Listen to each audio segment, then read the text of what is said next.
everybody to this symposium on 1918 flu pandemic, 100 years, that we have put together in collaboration with CDC.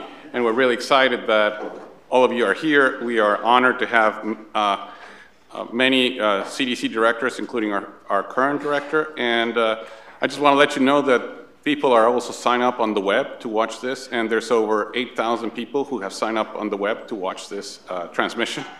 So if you're into Twitter, there's a hashtag 1918flu where you can follow the symposium as well.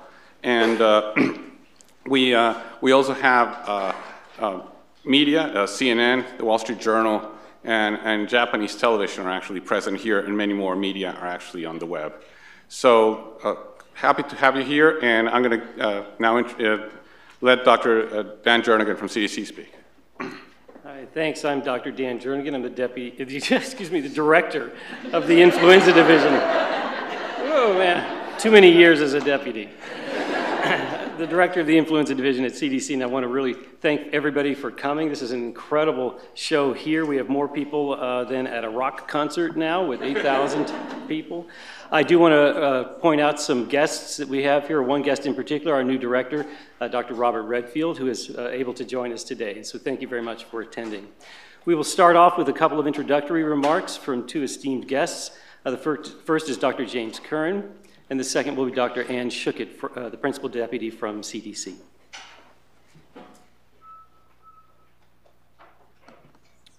Well, thanks, Dan, Carlos, Ellie Painter, and others, and thanks to all of you for coming and all of you for listening on the phone. It's kind of a relief not to work for any of these 6 directors and deputy directors. It's sort of life after government, if you will. But it's really an honor to be here. I've spent, I guess now, about half of my life worrying about another formidable virus. But this one, the influenza virus, actually goes back longer with me. This year is my 43rd anniversary of consecutive flu shots that go back to 1976. And I worry about the efficacy every year. But I was a little boy growing up with a grandfather who had early onset Parkinson's disease, and listening to the baseball games when he was in his 30s and 40s, following his very serious influenza attack in 1918. And whether or not there was a causal link, just a suspicion of that causal link over time, it has always made me think about influenza as I think about it. And then when Dr. Dave Senser was director of CDC, I was assigned to Columbus, Ohio, to do STD research. But since I was an assistant health commissioner assigned by CDC in 1976, the health commissioner said, "We'd like you to co-direct the swine flu program in Columbus, Ohio."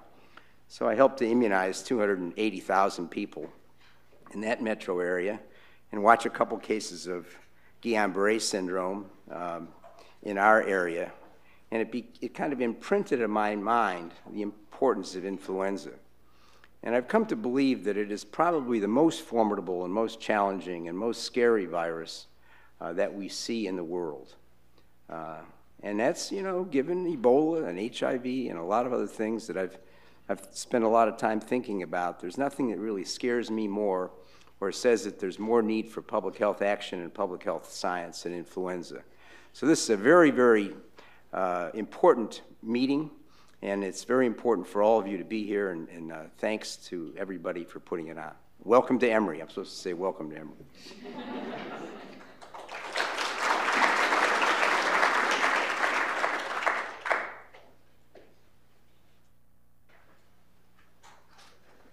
So good morning, everybody. I'm Ann Schuckett. I'm the Principal Deputy Director for CDC, and it's such a pleasure to welcome you here to Emory and to everyone to welcome you back to Atlanta.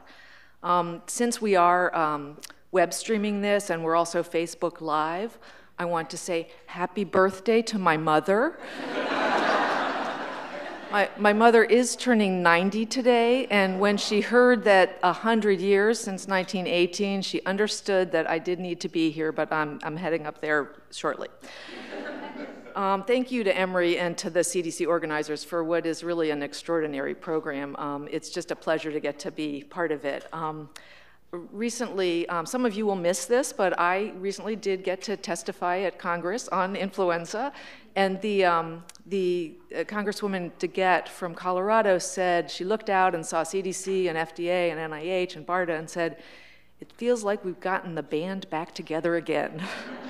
And I feel looking out at you, there have been so many things we've been through together and so many things that you've been through before I got to CDC even.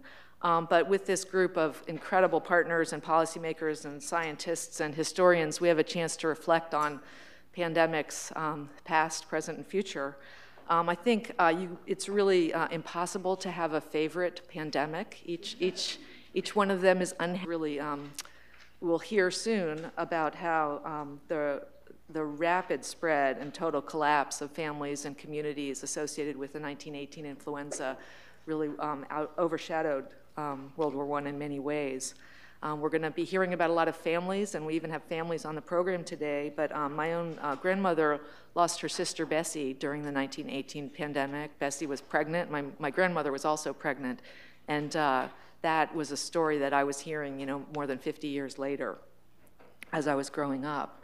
1957 probably was overshadowed by Sputnik and the Cold War, and 1968 by assassinations and protests. But for so many of us in this audience, 2009 was a special year that many of us will remember. What we expected, what actually happened, how our efforts were judged by the 24/7 media, and what we did before then and since then to try to do better in the future. And of course, this past year, a very severe H3N2 season that we're still learning from. Today, we're going to have a chance to learn from each of these events and from incredible historians, but it's a pleasure for me to get to introduce our first speaker.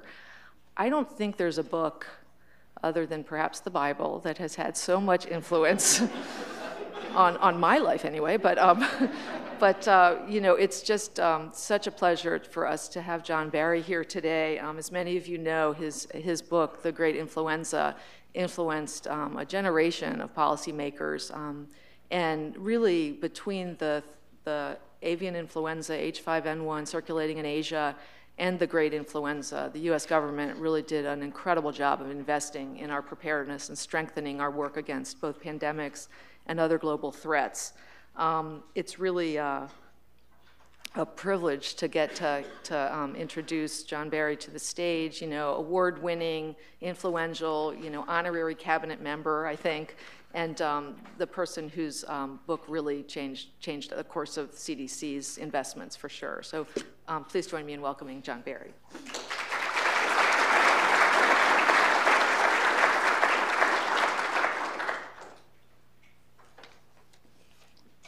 Thank you.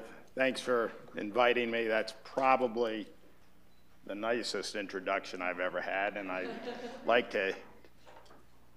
will get it off the web and play it when I speak at other events. I want to talk about 3 wars, the results of those wars, and then give you sort of an after-action report. The first was the war of the virus against humans. The second was the shooting war, and the third was a public health war against the virus. And 1918 was not the only lethal pandemic. In 1580, a pulmonary disease, probably influenza, started in Asia, spread to Africa, Europe, and even made it to the Americas. It was so fierce that, quote, in the space of 6 weeks, it afflicted almost all the nations of Europe, of whom hardly the 20th person was free of the disease. Some Spanish cities were, quote, nearly entirely depopulated by the disease. And again, in 1688, influenza hit England, Ireland, across the Atlantic, where the people died as in a plague. If you look at the numbers from 1918, I think a consensus has begun to form around a death toll of 50 to 100 million people. If you adjust for population, that's 225 to 450 million people today. The bulk of those deaths, probably about 2/3, occurred in about 14 to 15 weeks. The impact of that, obviously, was extraordinary. And you also are, in this audience, you're all aware that probably about 2/3 of them were 18 to 45 years old. Again, extraordinary impact. The overwhelming majority of the excess mortality was people under 65 years old.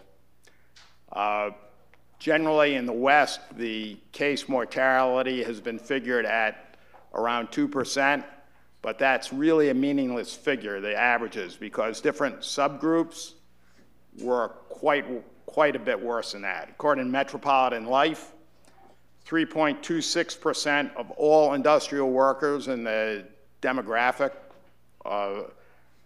died. That's not case mortality. That's total mortality, 3.26%. And over 6% of all minors in that demographic died. Pregnant women studies went from 21% to 71% mortality.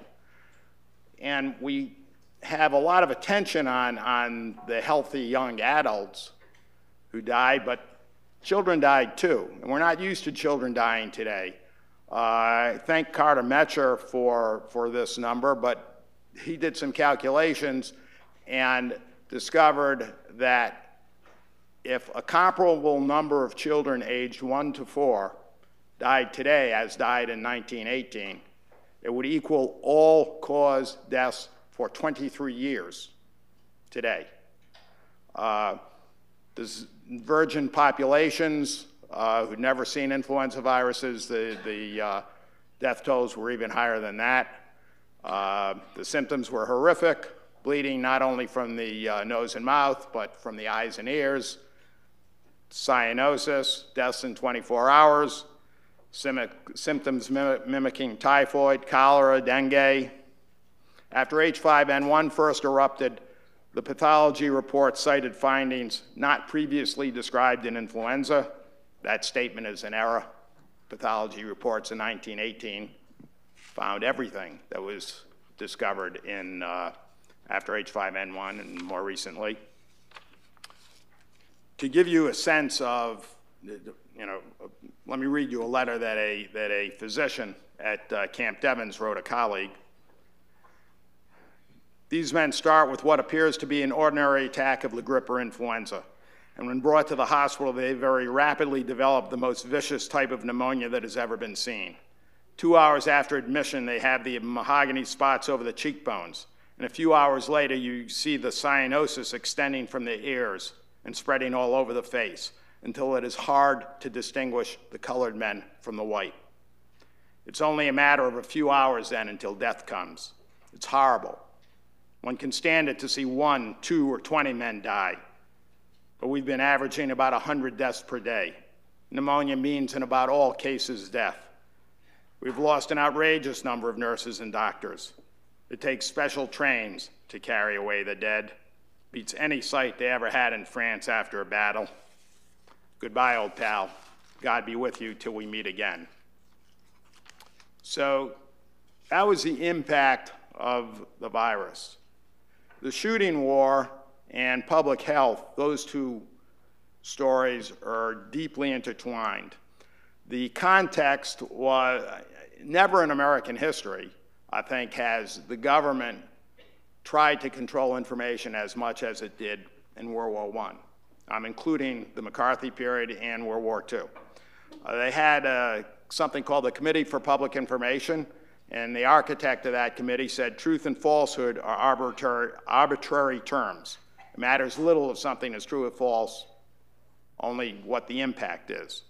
There was a law passed by Congress, upheld by the Supreme Court, that made it punishable with 20 years to, quote, utter, print, write, or publish any disloyal, profane, scurrilous, or abusive language about the form of government in the United States. If you cursed Congress, you broke the law. This law was enforced. A congressman was jailed for 15 years. The Justice Department gave badges to 200,000 Americans in something called the American Protective League who reported on their fellow citizens. The very name Spanish flu arose because there are a lot of theories about where it began, but one thing we do know is it didn't begin in Spain. But Spain was not at war. Spain did not censor its press. And they had a pretty severe outbreak, and it was written about and became known as Spanish flu. So that was the context in which public health was operating. As a result, the Surgeon General of the United States said, there is no cause for alarm if precautions are observed. Another national public health official said, this is ordinary influenza by another name. Still another national leader said, the so-called Spanish influenza is nothing more or less than old-fashioned grip. The Chicago Health Commissioner said nothing was done to interfere with the morale of the community. The Los Angeles Public Health Director said, if ordinary precautions are observed, there is no cause for alarm. In Philadelphia, one of the hardest hit cities, when they finally closed schools, churches, banned gatherings, and so forth, one of the newspapers said, this is not a public health measure. There is no cause for alarm. Well, how stupid did they think people were? Was cyanosis so bad that it was spreading rumors of Black Death? And in fact, there was a US intelligence report coming out of Switzerland, which was the first widespread lethal wave of the pandemic, that said it was actually the Black Death of the Middle Ages and not influenza. You had deaths in 24 hours. You had other horrific symptoms. People knew pretty easily that this was not ordinary influenza by another name. To quote one person in Washington who lived through it, it kept people apart. You couldn't play with your playmates, your classmates, your neighbors. The fear was so great people were afraid to leave their homes. You had no school life, no church life, nothing. It destroyed all family and community life. People were afraid to kiss one another, afraid to eat with one another, constantly afraid. You were quarantined is what you were from fear.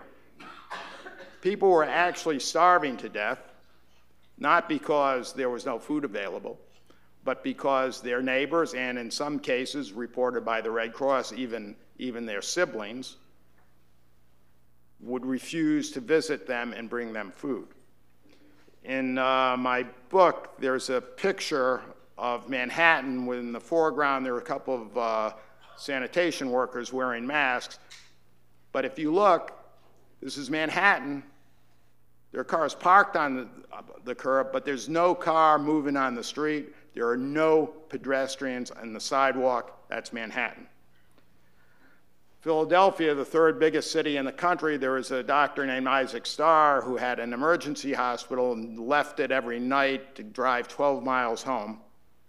So few cars on the road, he started counting them. One night, 12 miles, third biggest city in the country, he did not see one other car on the road. He said the life of the city is almost stopped. At the same time, in Wellington, New Zealand, somebody stepped outside of his emergency hospital at 2 o'clock in the afternoon and saw nothing moving there except for one ambulance. He called it a city of the dead. Victor Vaughan, who had been dean of the University of Michigan Medical School and during the war, head of communicable diseases for the Army, sober, serious scientist, not given to overstatement, said if the current rate of acceleration continues for a few more weeks, civilization could easily disappear from the face of the earth. So that's the impact. And I think one of the reasons for that kind of response was that people were being lied to. I believe ultimately society is based on trust. When trust disintegrates, people become alienated, and it becomes everyone for himself or herself. Most disasters, people come together and behave heroically. That did not happen in 1918. And oddly enough, we almost have a control, a perfect control for my hypothesis, and that's San Francisco.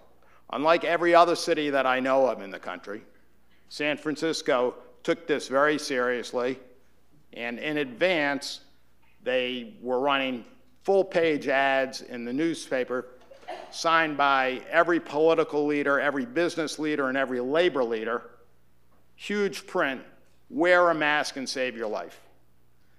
Now, I don't think the mask did anything. However, that is a very different message than this is ordinary influenza by another name. And in San Francisco, the city functioned, and functioned pretty well. That doesn't mean people weren't afraid, but nobody starved to death.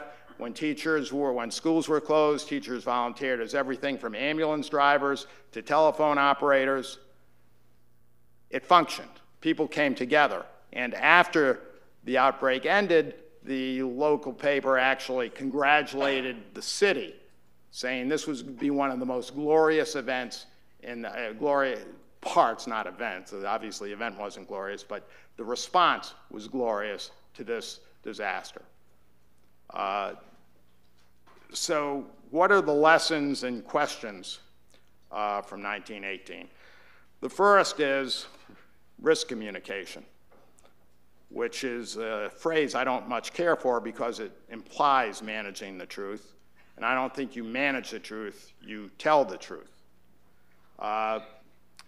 That idea is incorporated in every preparedness plan that I know of, but actually executing it is still going to be up to some individual in charge who makes decisions and makes public statements, and I think it's very important what comes out of that person's mouth. And the idea of telling the truth, not managing the truth, I think is important to somehow burn into the consciousness of everyone who would be in that position. And you don't need a pandemic for that idea to be useful. You can remember the Ebola outbreak, and there was almost an anticipatory panic, some ridiculous responses by political leaders. I think communication, even in that, could have made a difference. The second lesson involves what we all know as non-pharmaceutical interventions, NPIs. You know, we have learned some stuff about social distancing that came out of a lot of study from 1918. I do support the NPIs. I'm, however, a lot less optimistic about their impact than some of the other advocates of them. And the social distancing measures in any other NPI that's recommended is going to depend, once again, on risk communication. I'll give you an example. In 2009 in Mexico, the government recommended masks on public transit, and they gave away free masks and so forth and so on. And this usage peaked at 65%, but 72 hours later, it was down to 21%. The whole, for any NPI to be successful, it's got to be sustained over a period, certainly a couple of weeks and maybe longer than that. So that communication is very important.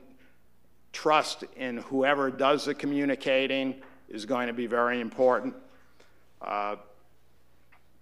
Make a brief comment on, well, I don't know if I have time. I think I'll skip that, but there's very good unpublished data on things like isolation and quarantine from 1918 that comes from the Army bases. Is actually done by George Soper, who is a historically brilliant epidemiologist, and his conclusions were that isolation and quarantine, even on Army bases, were useless.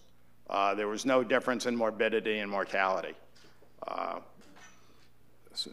So as I say, I'm running out of time, so I'll move forward. So those are some of the main lessons from 1918. I think it also raises some questions that need to be addressed that I don't think adequate attention has been paid to. One is, I think there's been insufficient attention to waves in influenza. To me, I'm absolutely convinced that there was a first wave in 1918. It was the same virus. We now know, we've got samples, Jeff Taubenberger, from May same virus. I know there were earlier some theories that maybe the first wave was actually a different virus. There's also immune protection, extraordinary immune protection, as high as 94% for people who've been exposed to the first wave virus. And thirdly, you had the same W curve in the mortality from the first wave, much less mortality, but the same W curve. So those three things, I think, are absolutely compelling that the first wave was the same virus. And when I started to talk about this once with D.A. Henderson, he said, yeah, I mean, this really complicates things. Maybe if it's a mild first wave, and let me tell you how mild the first wave was in many instances. In the British Grand Fleet, patrolling the coast of Europe, 10,313 sailors were sick enough during a war to miss duty. There were only 4 deaths. That's pretty mild. So when you've got a wave like that, maybe you don't want to impose any social distancing measures. Maybe, but for a politician to say do nothing, that is pretty difficult. I mean, very complicated. But we need to know more about the waves. There were waves in 1957, there were waves in 1968. In 1968, there were more deaths in the second wave in Europe, the second year, than there were in the first one. And this is after people have already been exposed and after vaccines become available. So I really think more attention needs to be given to waves. Second, I think, in my view, we still don't know how people died, what they died of. We know how they died. Whether it was viral pneumonia or bacterial pneumonia, secondary infections. I know that there are papers out there that say that the overwhelming majority were bacterial pneumonia. I don't doubt that a majority was, and probably a very, very significant majority, but I think that there's pretty good evidence to me that there was a lot more viral pneumonia deaths than is generally credited by those papers. For one thing, some of the best pathologists in the world, their initial reaction at autopsy was this was a new disease they had never seen before. And if there's one disease they were familiar with at autopsy, it was pneumonia, which was second only to heart disease as a killer. In addition, if you look at the footnotes in some of those papers that say it's all bacterial, read some quotes from the sources they cite. In certain very early cases, demonstrable bacteria of any kind are scarce or not found at all. 2 types of pneumonia are characteristic of influenza. In cases in which death has occurred within a few days, and then there are patients who've lived 10 days or more. Obviously, 10 days or more, that's bacteria. But a few days, 24 hours, that's not bacteria. 48 hours, that's not bacteria. You get much longer than that, then there's a chance for that. Or in many instances of pneumonia having their onset at the height of the epidemic, the history indicates pneumonia was present immediately after the onset of symptoms. So these are papers that are footnoted in the papers that claim it's all bacterial. So I'm not sure what the significance of that is, but I do think it's strong evidence there's a lot more viral pneumonia than is generally thought today. Also, I think we need a much deeper understanding of transmission. There is absolutely no doubt in my mind, or probably in anybody's mind here, that children amplify the spread of influenza. I think it's not at all clear that they introduce it into the household. There were studies in 1889, 1918, and 1920, all of which said with remarkable consistency that over 80% of the first cases in the household were adults. There's also a modern study in France that found most index cases in households were adults. There are some other studies out there that say the opposite. But I think understanding transmission is important. Who is the index case in a household? Because that affects your message. For example, part of the messaging for a pandemic is if you're sick, stay home. If your kid's sick, everybody knows keep the kids home. But if the adult's sick, we're supposed to go to work anyway. Now, everybody in this audience knows in influenza, you're better off staying home, but highlight that as a message. Say something like, save a life and stay home. If we need to find out how that transmission really proceeds. And the biggest question, the biggest challenge, I think, is political. 2009, there was a tremendous amount of irrational responses. China said this is a foreign disease. We'll keep it out of China. France wanted the EU to cancel all flights to Mexico. Brazil had the highest mortality rates in the world in its southern states, I believe, and they were one of the least forthright countries in the world in communicating to their public. There were just a lot of things that were going on in 2009. I mean, Mexico itself, we want countries to be forthright and tell the truth. Mexico spent $180 million on the disease, and yet it costed $9 billion because other countries were punishing Mexico. And same thing happened with Peru when they had a cholera outbreak and things like that. So what do you tell the next country that has a problem, whether it's influenza or anything else? How do you encourage countries to tell the truth if other countries are going to punish them for them? These are obviously political problems, in a sense, above the pay grade of this audience, but maybe there's some way public health leadership can get rationality injected into the political process.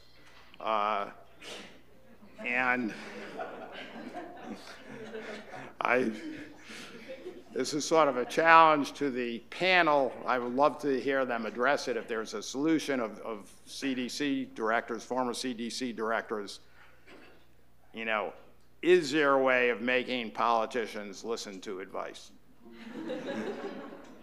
Much less taking it, just get them to listen to it.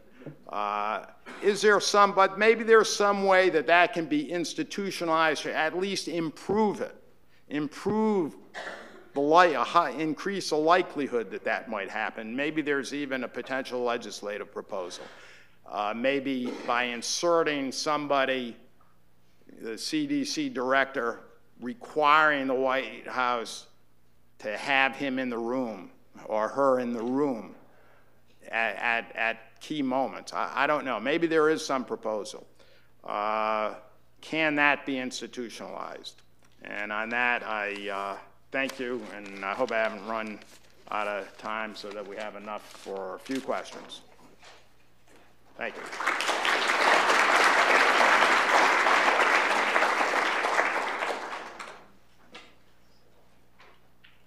So we do have a few minutes for questions. If we can get the mic on here. I'll speak for you. So if you do have a question, there are two people that are roaming around with mics. And so if you can see those two here, if folks have a question, please stand up and we'll bring a mic to you. I should have talked longer.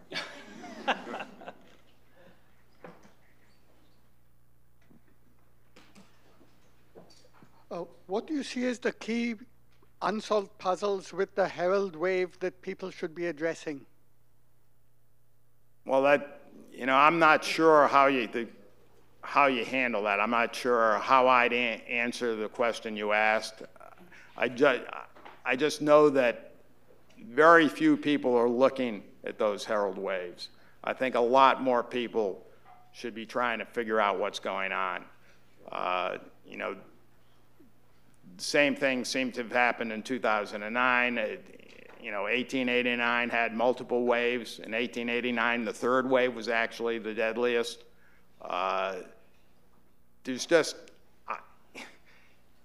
The first time I ever went to a meeting at Influenza, somebody said what is a common saying at CDC, but I had never heard it before. If you've seen one influenza season, you've seen one influenza season. And, you know, that may be the case. Maybe there's nothing we can learn from the Herald Wave, but we have not looked adequately at it. So I don't have an answer other than look hard.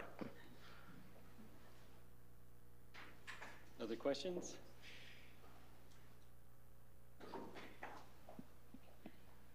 So, John, there is an interest. I mean, WHO now can, you know, declare public health significance of international concern, and there's, you know, but there's always this: when do we do it now? Do we wait? And I'm thinking Ebola was a good example of just waiting too long because of the impact it could potentially have.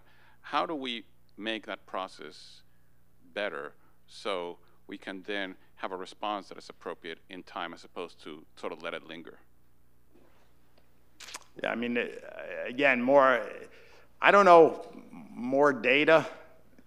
On the other hand, you're waiting for the data, you're not doing anything. It's very difficult for not just a politician, but anybody to watch something happen and not intervene, not try to do whatever they can do. You know, I can raise a question as you just did. I don't know the answer. So that's 2 questions and 2 non-answers. So I hope somebody asks a question I can answer. I can tell you, as a former football coach and a defensive coordinator, when I've watched another offense march down the field toward the end zone, I was trying to pull out every stop I had as a defensive coordinator to stop that team from scoring.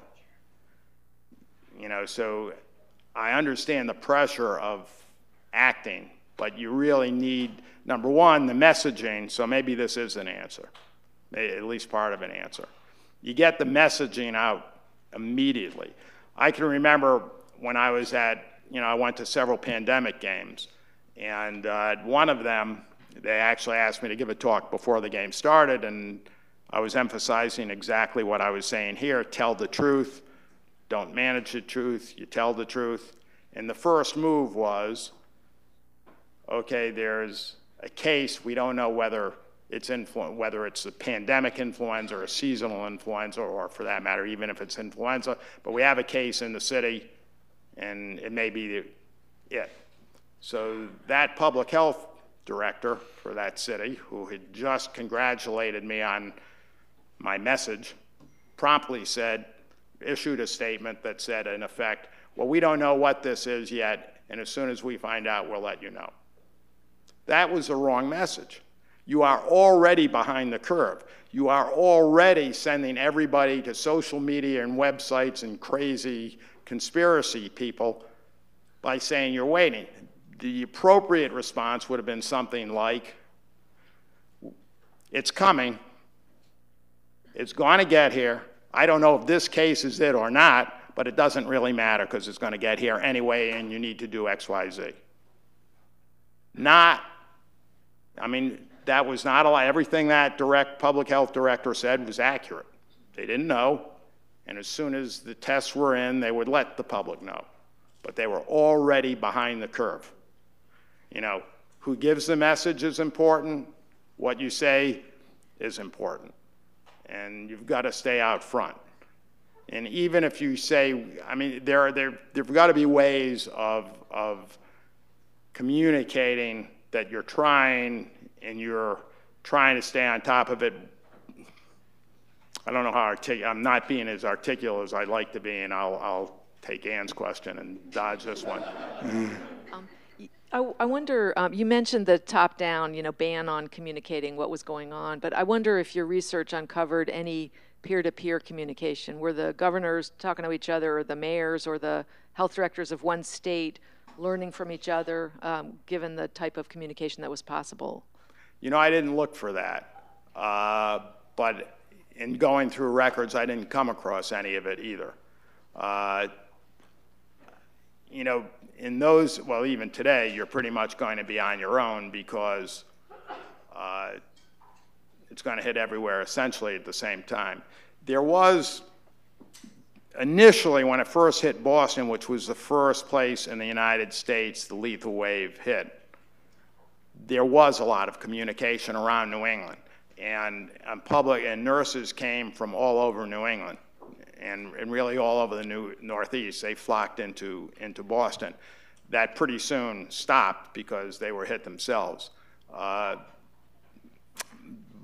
there wasn't a sense of communicating best practices that I know of. I'm sure individual doctors were communicating with their colleagues whom they were, respected, but I don't see any records of it. That probably would have been phone calls. The Army had, they were issuing regular alerts and disseminating information. The best public health people and investigators were in the military. Roughly 1/3 of the entire medical community was in the military, and a much higher proportion of those who had been trained in scientific medicine were in the military. So there was a lot of communication there, and they tried to share it with local public health from where there were military bases. But between the civilians, I don't know. They could have been, but I don't know of any. Why don't we take one more question? Yeah, Ray Strick of CDC, thank you for your comments. And I think part of what you've been saying about communication is key to answering part of my question, which is in pandemic response planning, we have focused a lot on there's going to be scarcity of some resources. Vaccine will not all be available when we want it. Antiviral drugs will probably be in short supply. Any suggestions from your review of particularly the communication issues in 1918 and subsequently? How do we think about managing those scarcities and communicating those to policymakers and to the public? It's a good question. In most of my talks, I usually talk about things like that, but since Mike Osterholm is on the panel for, later, I figured I'd leave all that to Mike, who knows more about it than anybody else. In 1918, of course, they really didn't have anything to use. That's not true. They actually knew how to make vaccines, and they were damn good at it against most bacterial invaders. So there was a tremendous amount of research that was launched. They actually developed a reasonably effective pneumonia vaccine against the streptococcus. But there was no issue of managing those kinds of resources. I think that's because mostly those resources didn't exist. That is obviously a major problem for today, and the shortages and just-in-time inventory and so forth, which probably everybody in the room is at least somewhat familiar with. And again, you have a real expert on that area who will speak later. Okay. All right. Well, thank you very much, John Berry. And so if you'd like to, you can have a seat at the table. I'll invite our other historians to the table for a panel discussion, and also invite Dr. Marty Cetrin up. Dr. Cetrin is the director of the Division of Global Migration and Quarantine at the US CDC, and for over 20 years has conducted epidemiologic research globally, developed global health policy, and led domestic and international outbreak investigations, including investigations of emerging infectious disease outbreaks. Thank you. I'll stop with that. All right, Thank great. you very much. Okay. Terrific. It's a pleasure to be here, and thanks for the invitation to the organizers. They've obviously done a stellar job. I'm going to introduce the panel, and we'll let their expertise and the lively discussion and your questions follow. First we have Dr. Robert Gaines. Bob is a professor at Emory University's School of Medicine in the Division of Infectious Diseases. He authored the award-winning book, Germ Theory, Medical Pioneers in Infectious Diseases, and has authored or co-authored over 150 papers and book chapters on infectious disease topics. Welcome, Bob. Next, Dr. Seth Rotramel has held a position at the Department of State's Office of the Historian since 2011, where he currently studies the history of U.S. foreign relations. His master's thesis focused on the 1918 influenza pandemic and Franco-American relations. Welcome, Seth. Dr. Hughes Evans is professor of pediatrics at Emory, where she also serves as vice chair for education for the Department of Pediatrics and division director for the Division of General Pediatrics. She currently divides her time between general pediatric practice, medical student and resident education, administration, and teaching and research in the medical humanities. And our final panelist who you've just heard from, and we'll hear more from John in the session, is John Barry. So I'll now turn to you, Bob, to start the discussion. Can I use that microphone? Sure. Okay. So my task today is talk a little bit about the clinical aspects of patients when they presented in the 1918 pandemic.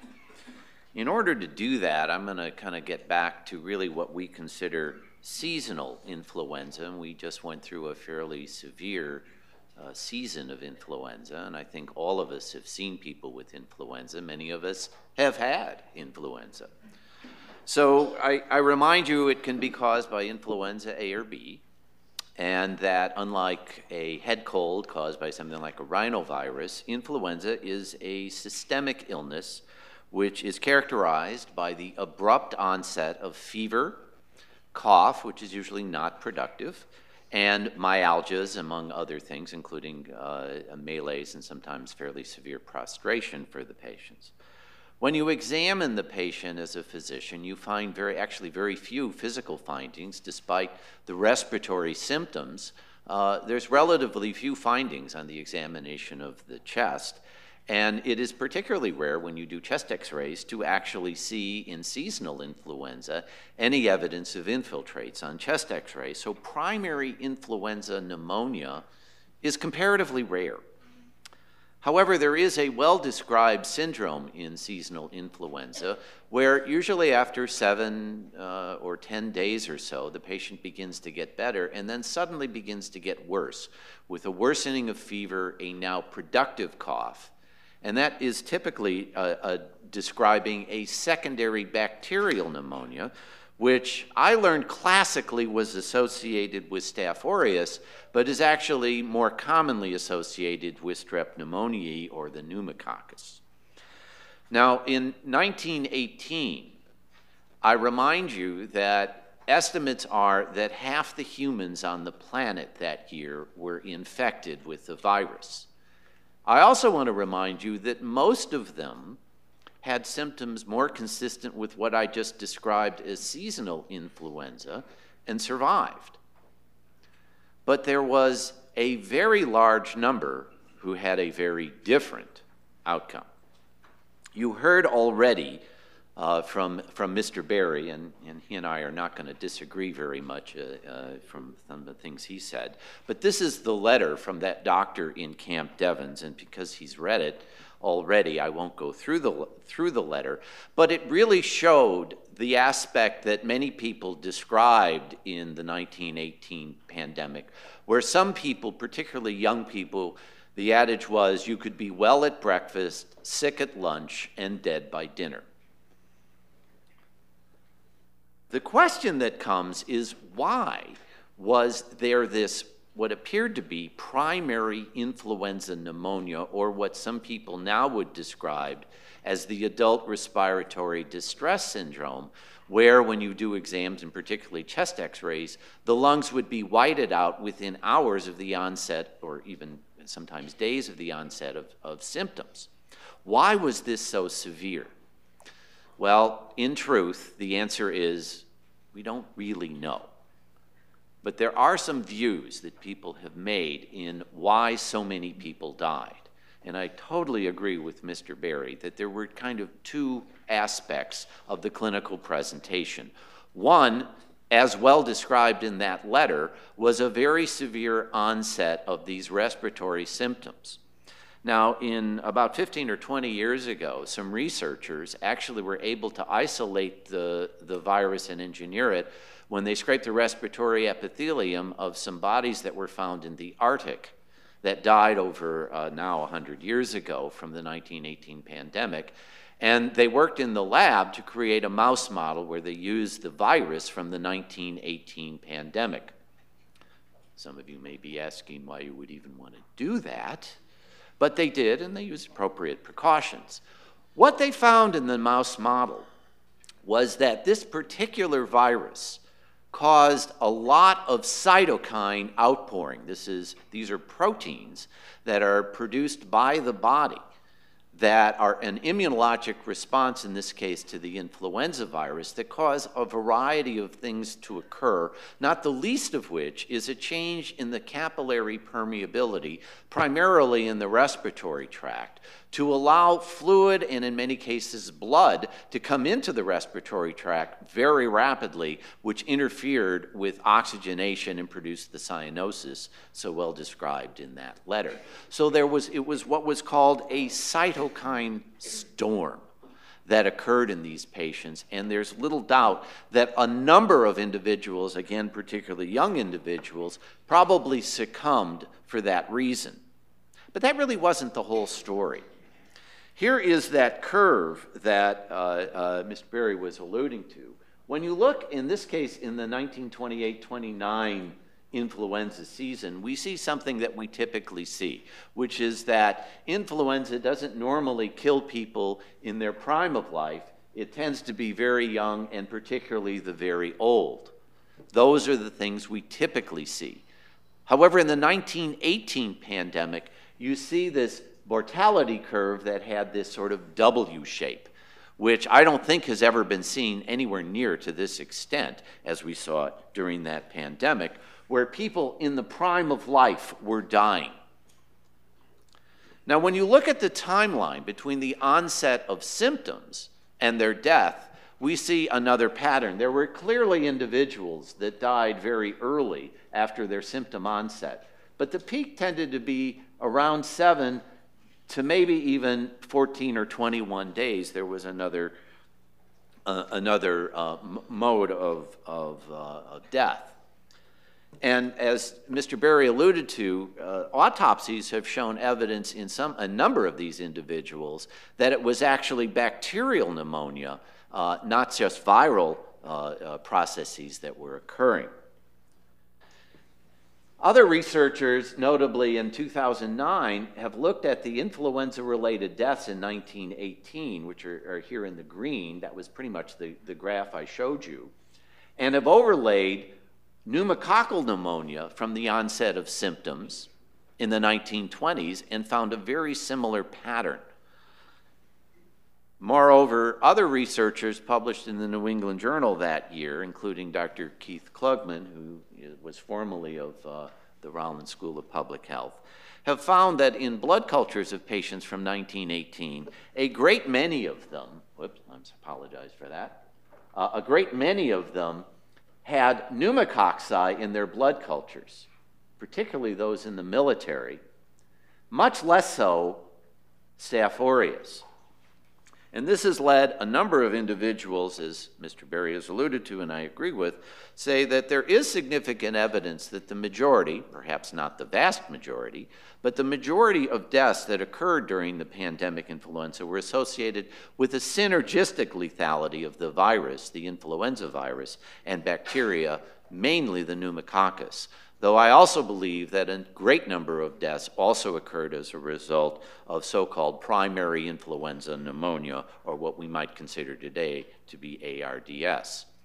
So when you ask the question, could a pandemic as severe as influenza in 1918 happen again, I think you need to keep both of those clinical aspects of their presentation and mortality in mind in order to try and answer that question, a question that will be addressed later in the morning. I thank you for your attention.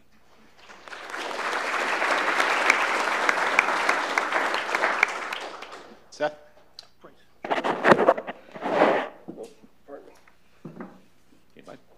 Great, thank you for the opportunity to be here. It's quite an honor. I am supposed to say that my views here are my own and not the Department of State, of course.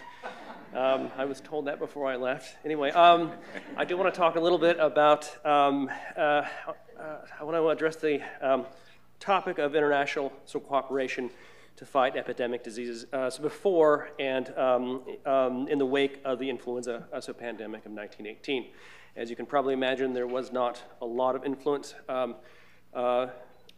concerning influenza in the 18th century, but I just want to talk about those origins.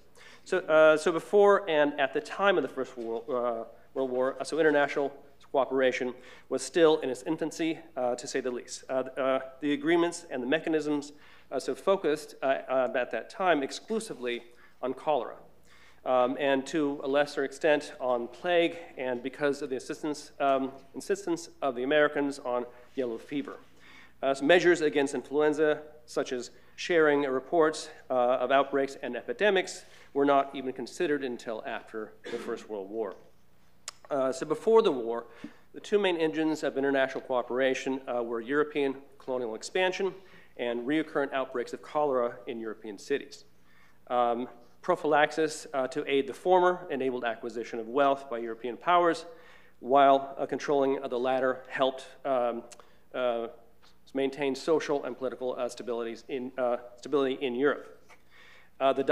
This dynamic proved lasting even after other diseases, such as influenza, eclipsed cholera in scope and in danger.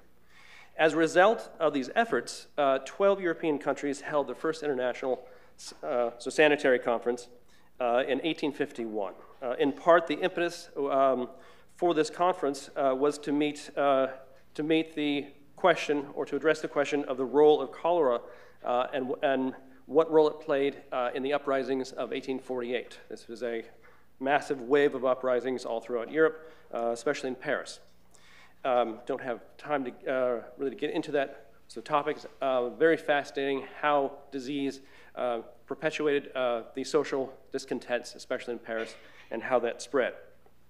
However, from 1851, it took another 40 years to reach an agreement, which even then was very limited in scope. The agreement only governed some maritime regulations relating to quarantine, and also to try to stop diseases spread through shipbound traffic from the east, even though cholera actually came to Europe overland from Asia through Russia. Finally, after 4 or 5 more of these conferences, which the etiology of cholera and plague were debated, and the germ theory finally, very slowly, won out. In 1907, so that conference established the first international health agency. It's called the Paris-based Office of International Public Hygiene. Unfortunately, I don't have time to talk about the International Sanitary Bureau here in the United States. That was created in 1902. However, the 1907 Paris Hygiene Office was truly perhaps the first international organization. The principal purpose of this office was to collect and to disseminate information of general health interest, so especially relating to infectious diseases, again, cholera, plague, and as I said before, because of the insistence of the Americans, yellow fever. So the Paris Hygiene Office effectively operated as an arm of the French government. While it expanded in scope on the eve of the First World War, the Paris office never even considered addressing influenza as part of its activities. Simply the notion that there was no way to quarantine against influenza led to the decision that it would not require some mandatory reporting from the members of that convention. However, after the First World War, French dominance in international health waned because of the office's close association with the French government and very close association with the French wartime effort, much to the anger and resentment of the Germans and the Central Powers. Out of deep distrust of the French, Germany refused to cooperate with the office. The British also opposed France's leading role in international health. The 1919 Versailles Treaty created the structure for a new international health agency attached to the League of Nations. At the conference in London in 1919, where the delegates came to create the actual agency in the League of Nations. The members were much influenced by the two epidemics, two greatest epidemics in living memory. One, of course, was the influenza pandemic, but even more so was the typhus epidemic that was raging in Poland and the new Soviet Union. These were two key aspects of the League's new work. So delegates at the, this inspiration caused the League Health Office to focus on epidemiological intelligence and reporting of these diseases. However, politics of the interwar year greatly hampered the work of the League section, health section. So the U.S. was not a member of the League, as we all maybe remember, but was a member of the Paris Hygiene Office, while Germany and the new Soviet Union were not members of either. At first, in the 1919 conference, the Paris Hygiene Office agreed to become part of the League Health Section and under its authority. But under pressure from the United States, because the United States was not part of the League, the Hygiene Space Office in Paris decided to remain autonomous, and its competition with the League Health Section greatly hampered both of these agencies' work. Nevertheless, the League, inspired by the devastation of the influenza and the typhus epidemics, organized a new international health organization to some success, taking on new ideas, new work like what was called at the time social hygiene, to try to educate the population about things like tuberculosis, venereal diseases, influenza as well. Very progressively minded, much to the chagrin of some of the member states who were much more conservative. Under pressure in 1926, under pressure from the Rockefeller Institute, which actually bankrolled the League Health Section, and as well as many of the German research institutes, under pressure from the Rockefeller Institute, the League called for a new sanitary convention to revise the last treaty, which was the 1912 treaty. And the purpose of this was to try to incorporate into the new convention new diseases to be reported, to have this mandatory reporting facility. The sanitary conference of 1926 was kind of a mess. It was awash with political infighting and great power tensions. Again, the United States was not part of the League, so all of its agreements had to go through the Paris Hygiene Office, and as well, the United States did not want to be a signatory to a paper or an agreement that the new Soviet Union was also a signatory to. The League Health Section and the Paris Hygiene Office were also in competition. The Paris Hygiene Office wanted all the mandatory reporting to go through it and not to Geneva in the League. This upset the Germans, who did not want to report to the Paris Hygiene Office for fear that the French government would use any instances of outbreak or epidemics in Germany against them politically. It was at this conference in 1926 was the first time that the idea of mandatory reporting of influenza outbreaks was first tabled. However, because of the infighting and the politics involved, this notion did not succeed in becoming part of the convention. And it was unfortunate that the conflict between the parties involved restricted the reporting and the mandatory reporting to things like cholera, plague, yellow fever, and for the first time, smallpox. However,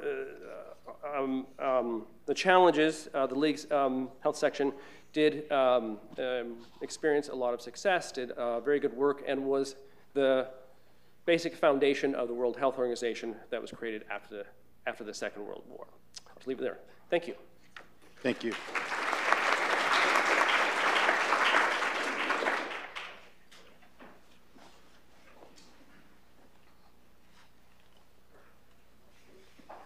So now let's switch gears a little bit and talk about how the flu has been depicted in fiction. Fiction can be a powerful way to examine disease and its impact on patients and society. It can open the door to the history of medicine and help learners understand the experience of suffering. Despite its horrific mortality in the US, 2 outstanding novels were written by survivors of the 1918 epidemic. William Maxwell's exquisite 1937 novel, They Came Like Swallows, describes the impact of the epidemic on a family in a small Midwestern town when their lives are forever changed by the death of a much-loved mother. Maxwell's novel is told in 3 parts. From the perspective of Maxwell's alter ego, an 8-year-old who adored his mother, his older brother who resides in the world between childhood and adulthood, and the father, a distant and bereft widower. The novel captures the mysteriousness and the insidiousness of the flu, as well as the tension between protecting yourself from contagion while also caring for the people you love. Maxwell later described the epidemic's impact on his life, saying, "The effect of my mother's death was that I realized for the first time and forever that we were not safe, that we were not beyond harm. From that time on, there was a sadness which had not existed before. There was a deep down sadness that never quite went away, because I knew people aren't safe. Nobody's safe. Terrible things can happen to anybody." Catherine Ann Porter's 1939 novella, Pale Horse, Pale Rider, tells the story of her devastating brush with influenza as a young newspaper reporter in Denver. Deeply in love with her young lieutenant, who's about to be shipped to the front, they delight in each other and seem unperturbed by the funerals and rumors of disease. Their happiness is shattered when Miranda, the protagonist, comes down with the flu, and Adam nurses her until she is taken to a hospital and almost dies. The book beautifully portrays the pain and delirium that accompany the protracted cases of flu. The proximity of death, the pale horse, pale rider of the title, and how severe illness can play tricks with memory and time. Miranda finally recovers, only to learn that her lieutenant has himself succumbed to the flu.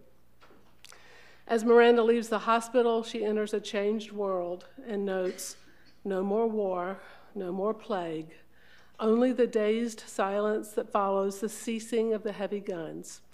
Noiseless houses with the shades drawn, empty streets, the dead, cold light of tomorrow. Both books are intensely personal accounts of the flu, not just the physical symptoms, but also the emotional sequela of an epidemic that fundamentally changed their ways of seeing the world. These stories are domestic tragedies in the most profound sense. While the war rages in the background, the real battle is on the home front, rocking the ties of family and love.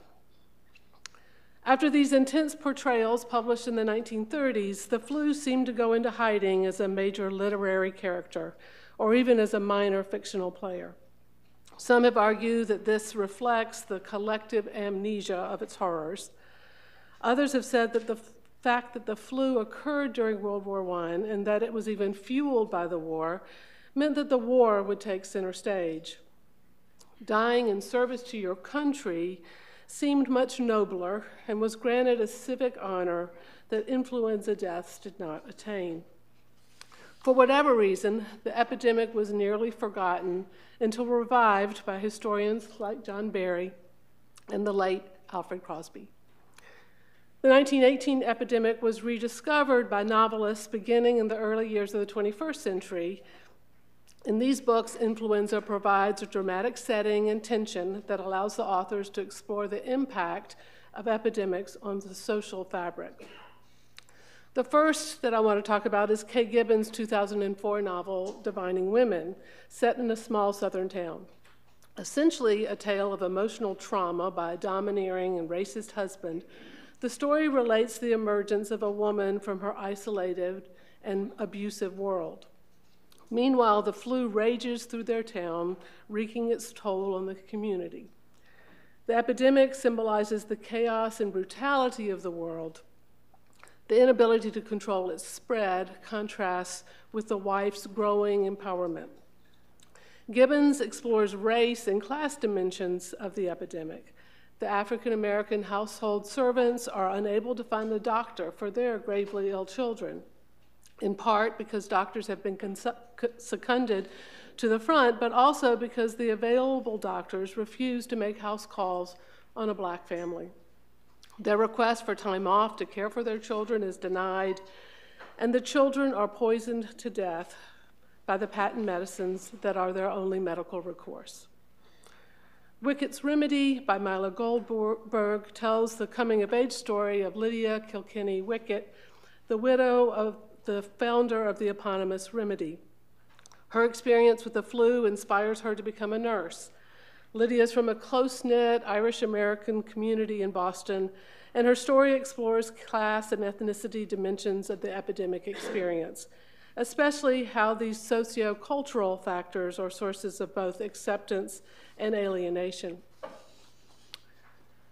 Inspired by accounts of actual towns, Thomas Mullen in The Last Town on Earth tells the fictional story of Commonwealth, a logging community in the Pacific Northwest founded on socialist principles that decides to quarantine itself from the outside world to protect its inhabitants from the encroaching flu. When a lost soldier begs to be admitted to the town, he is shot and killed, and a series of events is set in motion. The quarantine proves impossible to enforce, both because neighboring communities believe that Commonwealth is not doing its civic duty, and also because the Commonwealth inhabitants themselves break their own rules as supplies start to dwindle. The flu hits the town, causing panic and death, and prompting the community to question its core values. This fine novel explores the disruptive forces of an epidemic on societal principles and social bonds. The flu has also been fodder for fiction about the repercussions of a modern epidemic. Emily St. John Mandel's 2014 publication, Station 11, opens as the Georgian flu sweeps across the planet, wiping out the majority of the Earth's population in a few devastating weeks. It then follows a series of seemingly unconnected characters, including a traveling troupe of Shakespearean actors and musicians, as they adapt to a drastically changed world 20 years later.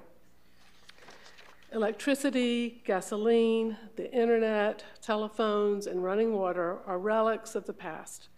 People survive by hunting and scavenging the homes of the dead. The epidemic undermined the core principles of civilization and family. In a dystopian world populated by survivalists and zealots, where cities are demolished and technology is a distant memory, Mandel explores the notion that mere survival is insufficient and highlights the importance and resiliency of human culture. Each of these novels demonstrates how a disease like influenza, and especially its epidemic dimensions, acts as a protagonist in stories of personal, familial, and societal transformation. Thank you.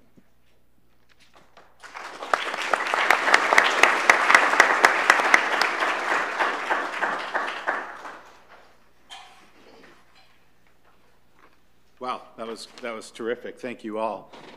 While we pass around the microphones for questions, I'll take the liberty of posing a few, perhaps one to each of you. Bob, it was interesting to hear your perspective on the data of viral versus bacterial deaths, in particular the role of strep pneumo. What do you think is there any data to describe the relative proportion of those deaths or the age-specific differential of the deaths? Yeah. Are the pneumonia deaths the responsibility for that peak in the young? I don't know of enough data to really settle the answer as to how much we're on the bacterial side and how much we're on the viral side.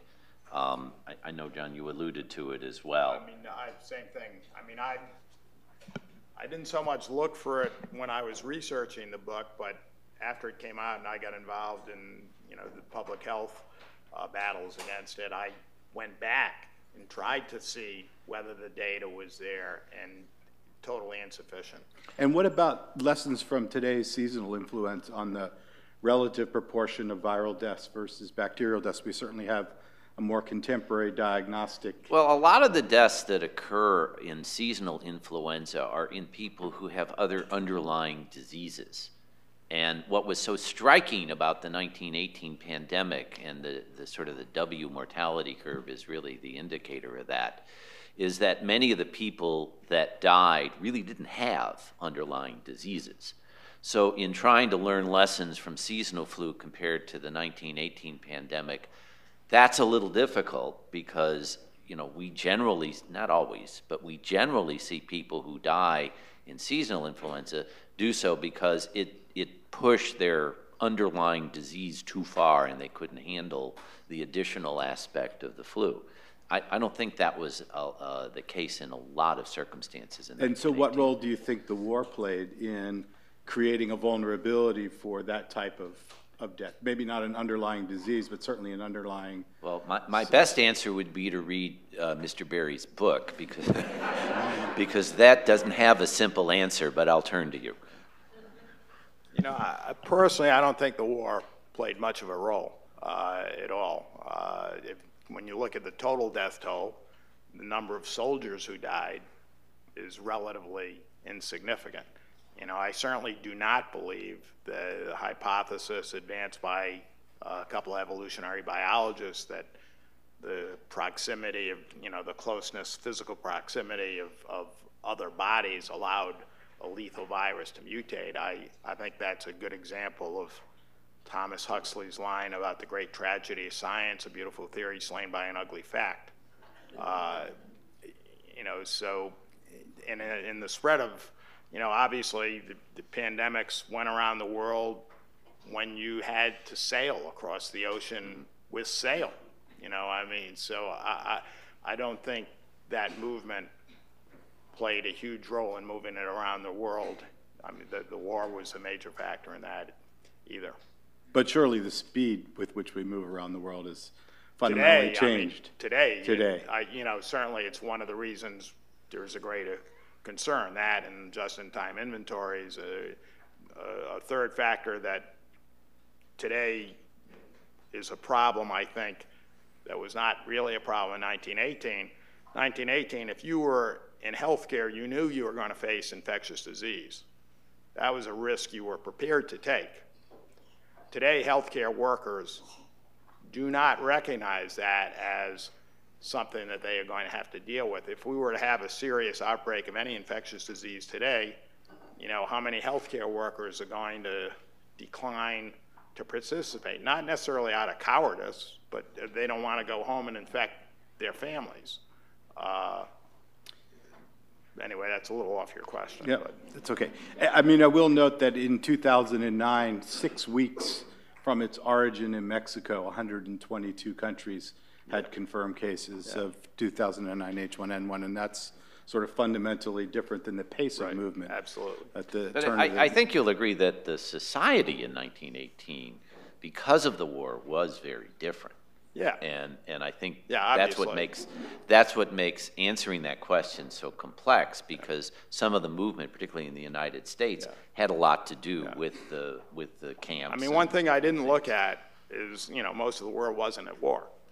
And I didn't try to look at what happened in countries that had none of that experience. And maybe there are historians in other languages who have done that, and I'm not familiar with it, but I think it would be very useful. Yeah. Mike? Yeah, Mike Ostrom. I don't want to get into my presentation, but I think a point that I'm going to present later reflects directly on this issue. If you actually go back and look, the average age of deaths in 2009 was actually younger when adjusted for age in 1918.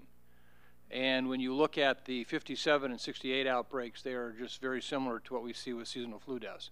So that there is a big difference. And you can say that, in fact, it may be bacterial pneumonia, but when you look at the actually average age of deaths, there is something very different going on there, and I think really it contributes to that. So it's not fair to lump all the pandemics together, and there's something very unique about H1N1 that is from an age standpoint. There's no question that the 1918 virus seemed to behave very differently than most of the years, and I think the articles that came out in the early 2000s to 2009s tried to make a play, and I think you said this too, and I completely agree, that no, it was really bacteria that did it all, and I think that overplays it. I think the virus had a lot to do with particularly the early deaths and the bacterial deaths in 1918. Exactly what proportion is which, I'm not sure I can answer that. Well, the only thing I just want to come back to, though, let me just reemphasize this point, that in 1918 we were somewhat, I say, confused by the average age of the population.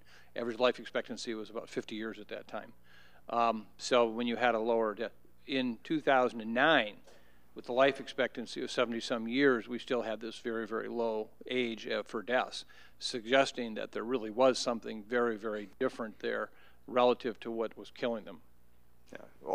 Also, on 57 and 68, it was a younger, not nearly as dramatic as 1918 or 2009, but those pandemics did, lower the average age of the dead.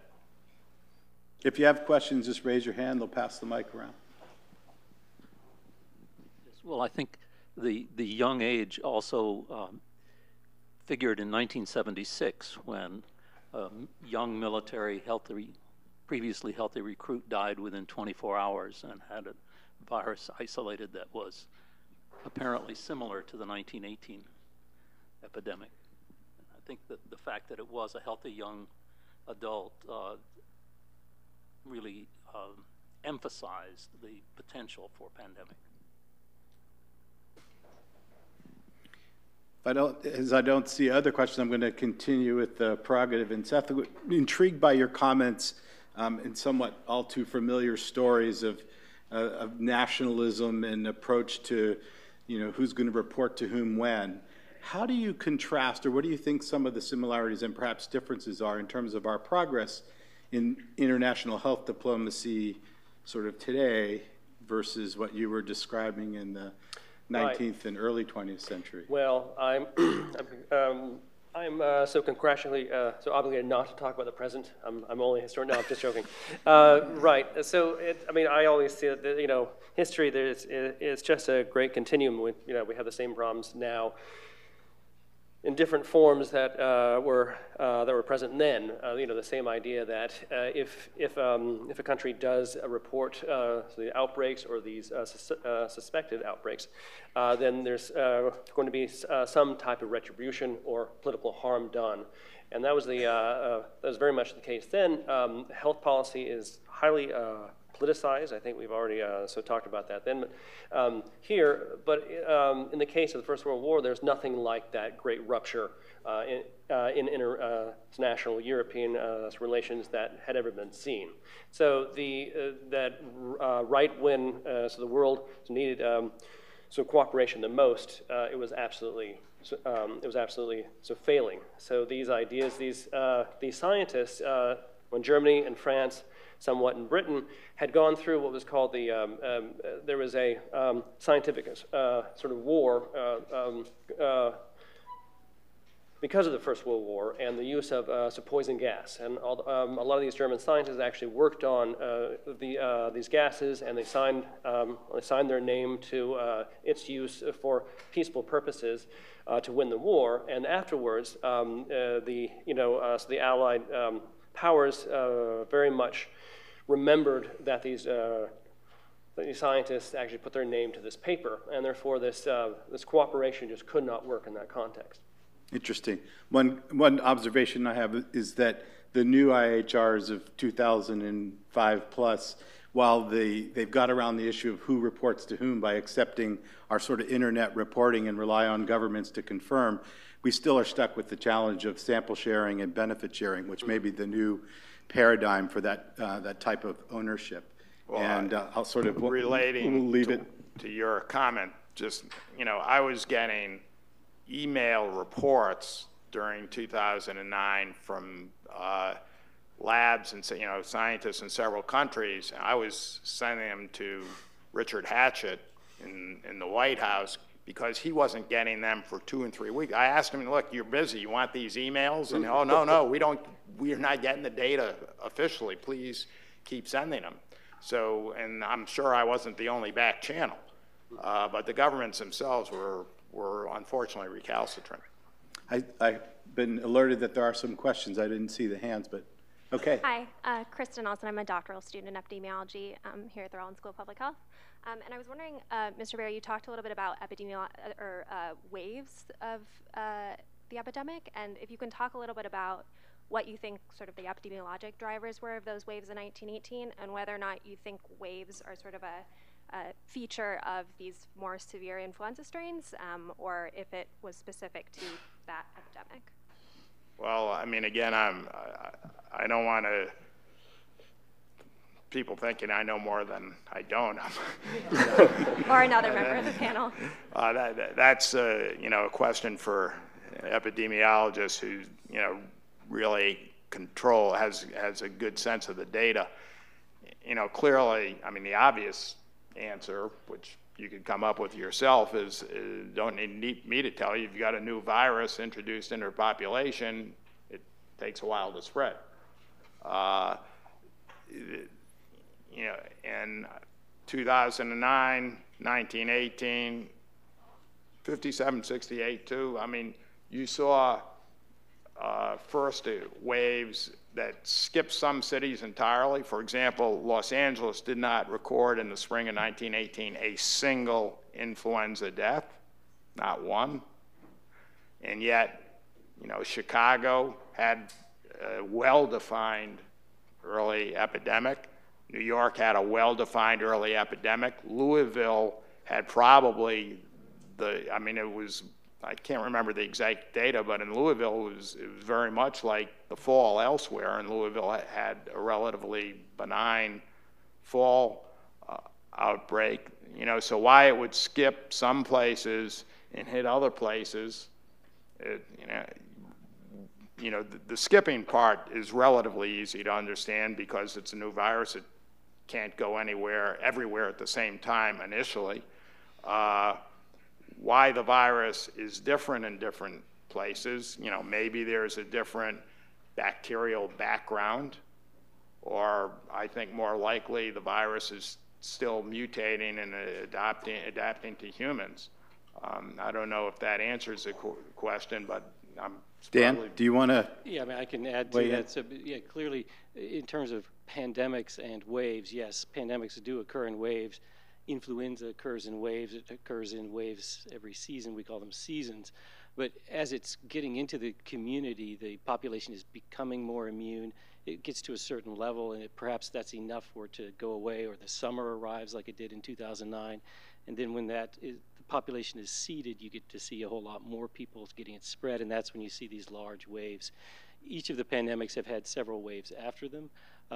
It's possible that 2013-14 and 2015-16 were actually this major second and third waves of H1N1 in the United States. But as those become seasonal viruses, clearly they have that periodic motion to them. But waves are a feature of influenza. So we have time for a couple more questions. Yeah, there was another audience question. I was told there were two. Somebody, great. Yeah, my understanding is that the source case was a soldier in Fort Riley. Is that still true? I would say in the book I advanced a hypothesis, which even when I advanced it, you know, I was questionable myself. But the first cases reported were actually in Haskell, Kansas, and you could trace by name from the weekly news. You know, I'm not saying that I agree with this now, and at this point I no longer hold that hypothesis at all. Arnold, do you want to weigh in here? You look like you're jumping out of your seat. I know there's a lot of, I'm backing off that entirely. We have feudal arguments in terms of pandemic history. That's one of the best, because if you go to the UK, we have a very well-known epidemiologist, virologist, amateur historian who believes it began in Etap in Picardy, and I've been at meetings where his lady wife sang The Roses of Picardy to show that that's where it came from.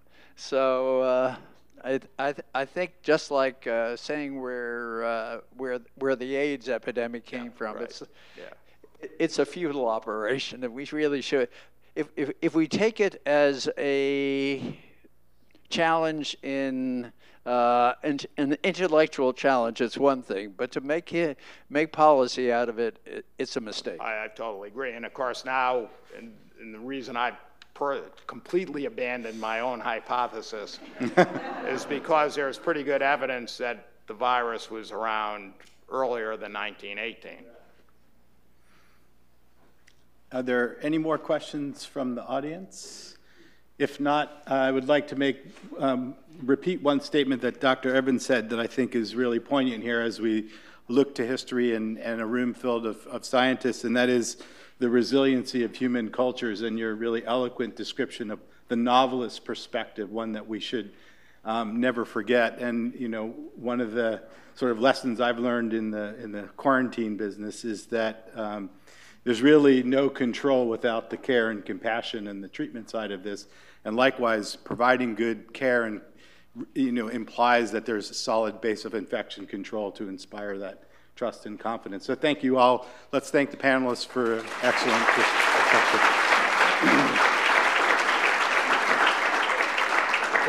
Thanks also to Dr. Marty Cetrin. And so we will have a 15-minute break, so we will start promptly back here at 10:15.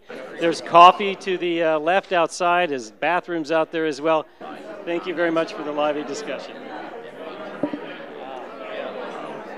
The reason I am is that this summer, and I did last summer, Emory has a summer abroad program. I teach history of medicine with Paris, and an emphasis on Paris became the center of medicine. And I talked very excellent presentation. Thank you. I wondered if you would autograph my book. I'm the manager in Canada, and my team was so excited that I was going to be able to meet you. So I thought, I'm Lisa Paddle. Can you give me a reference? We actually have an immunization conference in December, and one of our themes is the game of this course at Georgetown was a lot of fun. So I actually have a whole syllabus. I'd love influenza as one of our themes, and so we're looking for keynote speakers. There's a book if you might be, only I can't on say for sure when you're organizing committee, but is this something you'd be interested in doing? And there's a book about, it's called The State and Nature in Europe, and it's all about smallpox. How it's affected how you're easy to government, find. police, You're on LinkedIn society, and police and policy. Trying to bring the whole debate about vaccines. That's great. For smallpox Thank you so much. in Britain, even though it's finally returned. About 1840. That's what it started. It was finally overturned in 1898. Oh, is that late? Okay. Yeah, I mean, like, actually started, but it was mandatory and so much. So there's so much there, especially with the cholera, especially with tariffs itself, because what the government did and how it used those same methods to try to stop this insurrection. The only thing I would like to keep my attention. So I will send it to you. So Okay, that'd be great. That would be fabulous. I wrote a piece about the international cooperation, the typhus epidemic in particular, and that got to be very political because you had all those ethnic Germans that went over to Russia 300 years ago. Russian civil wars happened. They all want to go back to Germany, and they're full-on ethnic Germans speak German. They have those colonies. And then there was a big, the very conservative Germans in Germany, the pan-Germanists, wanted them to come back, but they were all upset with the typhus. So they used the League health office to build all these delousing camps along the Polish border, which later on became death camps in the Second World War. So the whole idea of delousing... Isn't that something? Yeah, I didn't know that connection. So Zyklon A was used then, and A had a smell detector, and Cyclone B had no smoke detector. That's why we shot this whole idea of delousing. So I talked about that. That's chilling. Sorry. That is chilling. On that, but this is I had no idea. Yeah. Anyway, that's. I'd love to see what you did. Thank you. Well, I want your time. Well, I appreciate it. As a historian, with a bunch of scientists, there are Sure. I mean, it's not as relevant to anything I've done as actually trying to density. Oh, sure, yeah. But understanding that historical context can be very.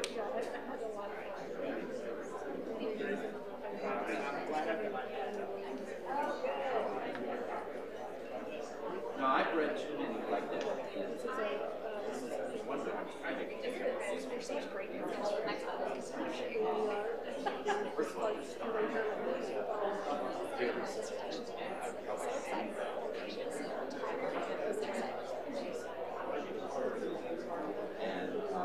so when I saw the letter,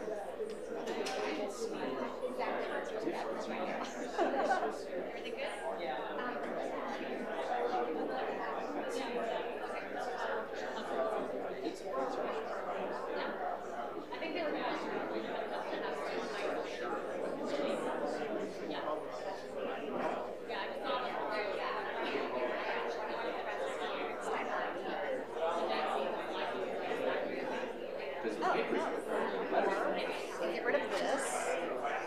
Where did Hughes go?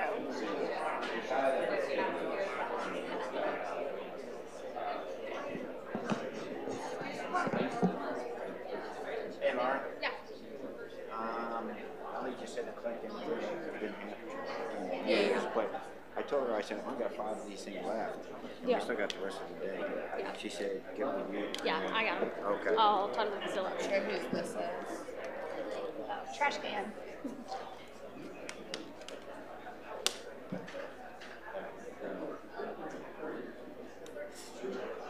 Never gets old. Good to hear. Oh, wow. How are you? Hey, nice to meet you. I know you didn't have time to put everything in. Oh, I didn't find stuff. Oh my God. I was going to have to read that letter. I was like, probably would go home. So, also those cytokines, increase all the cell adhesion, of course. Pushing all those inflammatory. I know. I mean, so there was a good get the whole lecture on those cytokines. So, I mean, the point.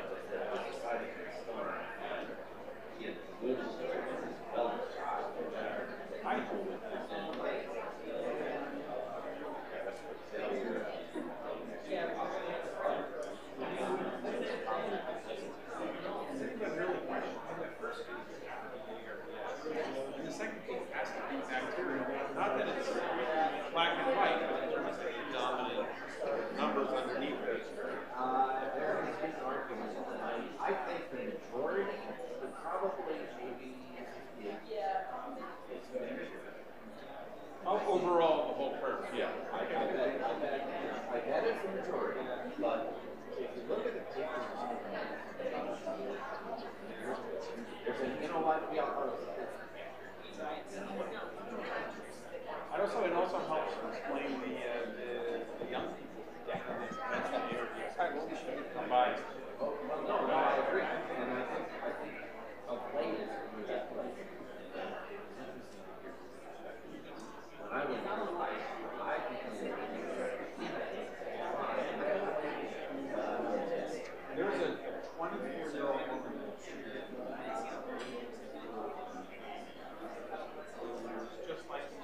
background's being kept on.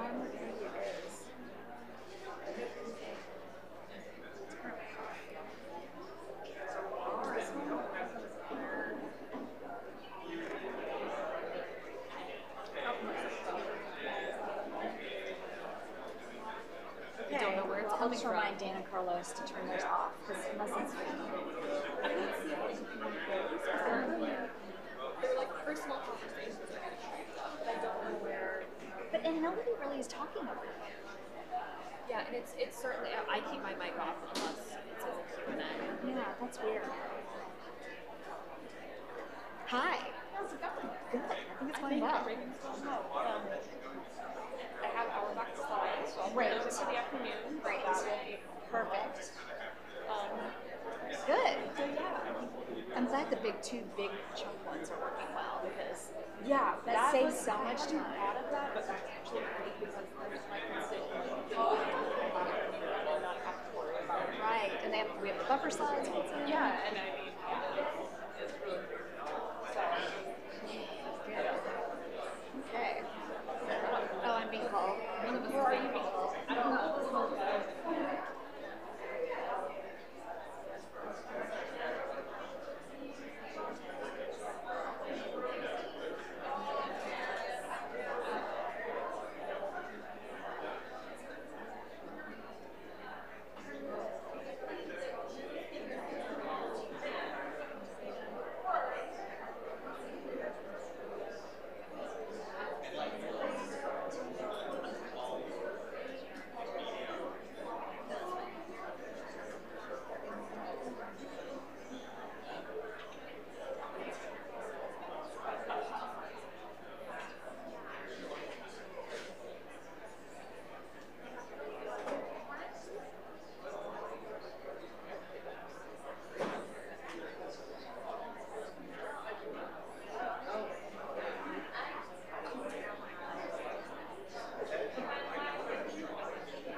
No, none of us have slides. We don't have slides. Looking at the speakers. Looking at. Yeah, we just have. Hi, Jay Steinberg. Danny. Hey, Danny. They're working in Influenza for you. You guys work at Emory. Emory and Grady. Grady. Yeah. We're both Emory. Yeah. Do you know Sam Grazer class? Oh, Tammy, well. Tammy, I used to work in palliative care actually. Oh, really? Yeah, I was her like research person. Sure, really? Sure, no, Tammy, well. Yeah, she's great. Very fast moving. Yeah. Well, this is true. It's become a much, much bigger picture. Oh, yeah. Oh, yeah. Yeah. Yeah. Maybe the CDC should get into palliative epidemiology. Well, you know what? I know several hospital epidemiologists who later in their career migrated to doing palliative care medicine. Oh, really? Yeah. Hospital epidemiologists, ID doctors.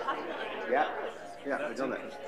You guys are hanging out, I thought. We're hanging out. Yeah, we were just hearing about, have you met Kate? No, I haven't, but I've seen your slides. Hi. I'm Dave. Hi. Nice to meet you. I used to work in palliative care with one of our physicians who sort of crosses our system. Yeah. Yeah, a lot of places. Well, palliative care physicians usually do that. Yeah. But I work in influenza now. Okay.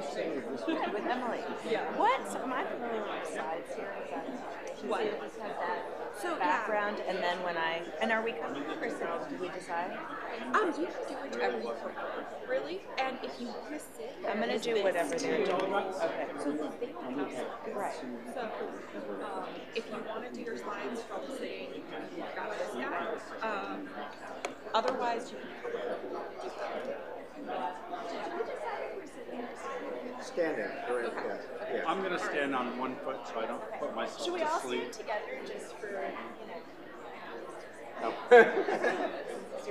Yeah, so it'll go to just another one of these slides, and then right before the presentation, if you just advance it, it's right there. And the advancing is So always with you can that? do it with this, or you can do it here. And just the Whichever arrows? Just the arrows. The right and left arrows? Yep. And you'll pull up the first slide, and I think you have these slides. So, yeah. You got it. Here. And it's just a 6 slide. The Wall Street Journal, that's the one I know. That's just from the Wall Street Journal. Or maybe there's much more. Yeah, she's actually, she is like a neighbor and good friend of a good friend of mine, so socialized with her. She's really good to watch. That's in the care. Oh, yeah, she's probably right. Yeah, she's really, really good. And then he said that like 8,000 people watched on the web. Wow. Yeah, we just checked the numbers. There were 8,000 people.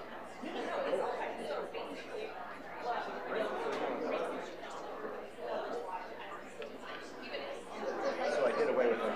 So you have separate screen notes. Yeah, that's what I would do.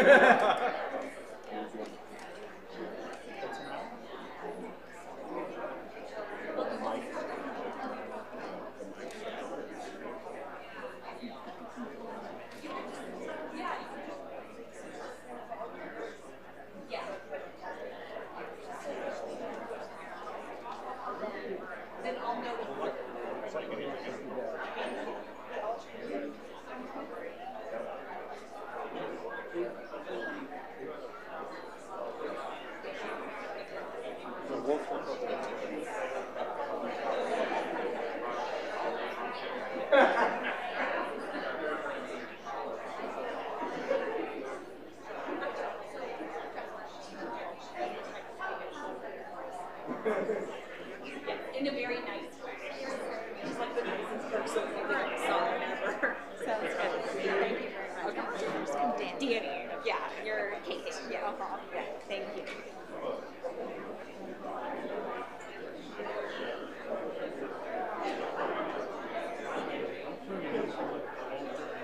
Okay.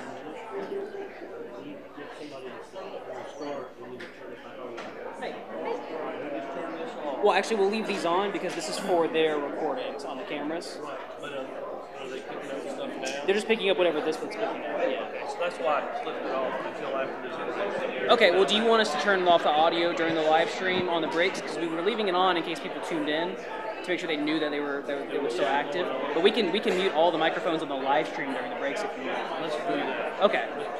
I'll go do that so we can leave these on, and then I'll go turn that one off. Okay.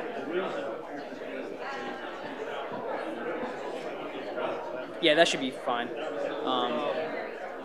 so there's a sidebar. Sure. Yeah, that's fine. Yeah, we'll do that. We'll do that. Perfect. Thank you.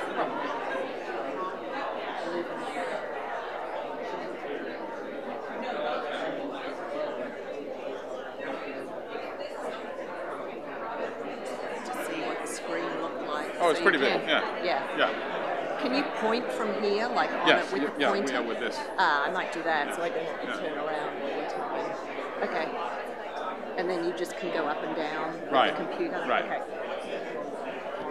Okay, why don't we go ahead and get started with the next symposium.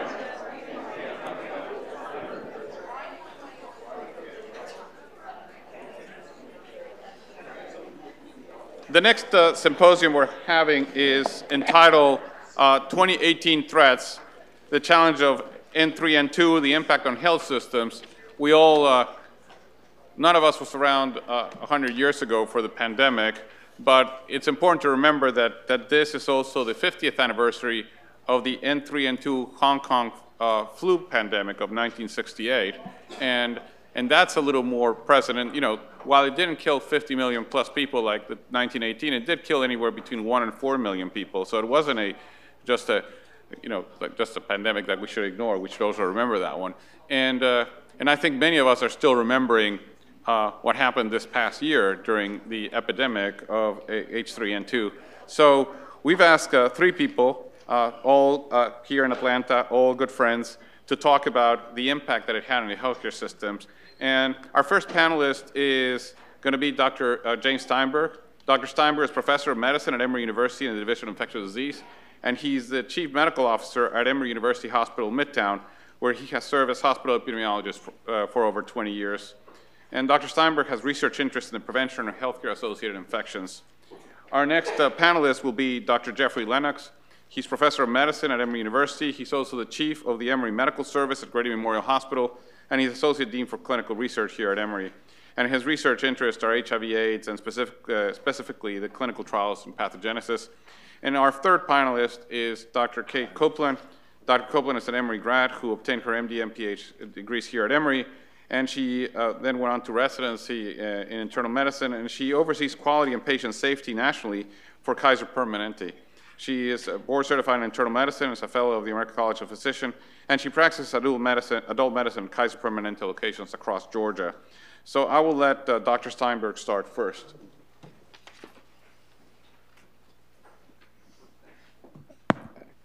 Thanks, Carlos. Really appreciate the opportunity to be at this symposium. So I've been in infectious disease clinically for 30 years and a pejorative suit and an administrator for about 12 years. So I'm going to talk from my perspective both as a hospital epidemiologist, as a chief medical officer. I was talking with Jeff before we started, and it was clear from our perspectives that this past flu season was the worst we had ever seen in our 30 years in the field. Far worse from the hospital perspective than the 2009 H1N1. So one thing I think it's important to realize that this really bad flu season occurred in a background of having hospitals full. Many hospitals locally were on diversion prior to the flu season. And second, that there was and this was nationally, not just here, but there was also a huge nursing shortage, particularly acute in Georgia. So I think on top of having to deal with the surge of having an influx of flu patients, hospitals were full and somewhat short-staffed. Fortunately, at Emory, we had made some changes to try to ramp up staffing before flu season hit, which mitigated some of the surge-related issues. Secondly, I think it's also helpful from our perspectives that we were all private rooms, which I think made patient flow in the hospital a lot easier. So Emory Healthcare has about 20,000 employees, 4 major hospitals, over 200 ambulatory clinics. It's a fairly large organization. But all the hospitals within the Emory Healthcare were impacted, but probably the most severe impact was at my hospital, Emory University Hospital, Midtown. For example, our emergency department was sized for 30,000 visits. We currently have 63,000 visits. So picture emergency room that's already understaffed when you have an influx of patients where you get another 30, 40, 50 patients a day with flu-like symptoms. Also a picture of a hospital where you have 20 patients waiting for admission and there's no beds to go, and you have this backup. You're going to hear more from that from Dr. Lennox, where the flow issues were much greater at Grady than the Emory hospitals, but it was still a huge impact at our hospitals. We had to open up our care initiation unit. This was an area where admitted patients go to expedited admission to get lab testing and imaging studies before admission. We opened it 24/7 to decompress the emergency room, but still there were huge flow issues. Like I said, the impact on the inpatient side was much greater than 2009 H1N1. Then we did see deaths in young, otherwise healthy people. We saw many more deaths, but pretty much all in people with underlying comorbidities, typical flu-related patients.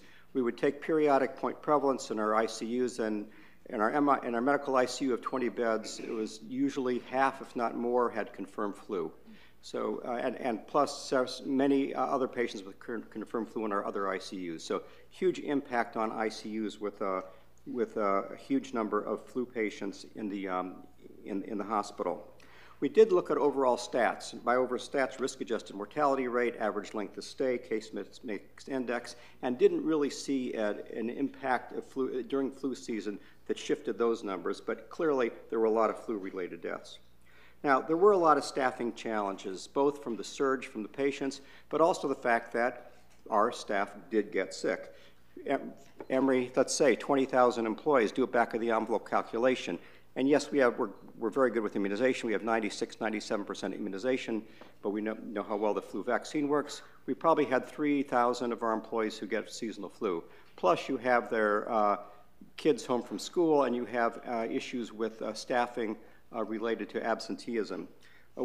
I did look at paid time off. This is one measure of our employee absenteeism, and our paid time off during flu season at our major hospitals was up about 10% compared to the year before. Can't tell how much of it was flu-related illness, other illnesses, or parents staying home because their kids were home from school. But having people away from the hospital was a significant challenge. Communication's always an issue in the hospital. One thing we tried to focus on was communication with respect to surge planning, testing and treatment algorithms, and use of droplet precautions. There was a period of time where we ran out of reagents for one of our, or had limited reagents for some of our influenza testing, which maybe we could talk about more later. So back to our employees. So we have about 20,000 employees, let's say 3,000 got sick.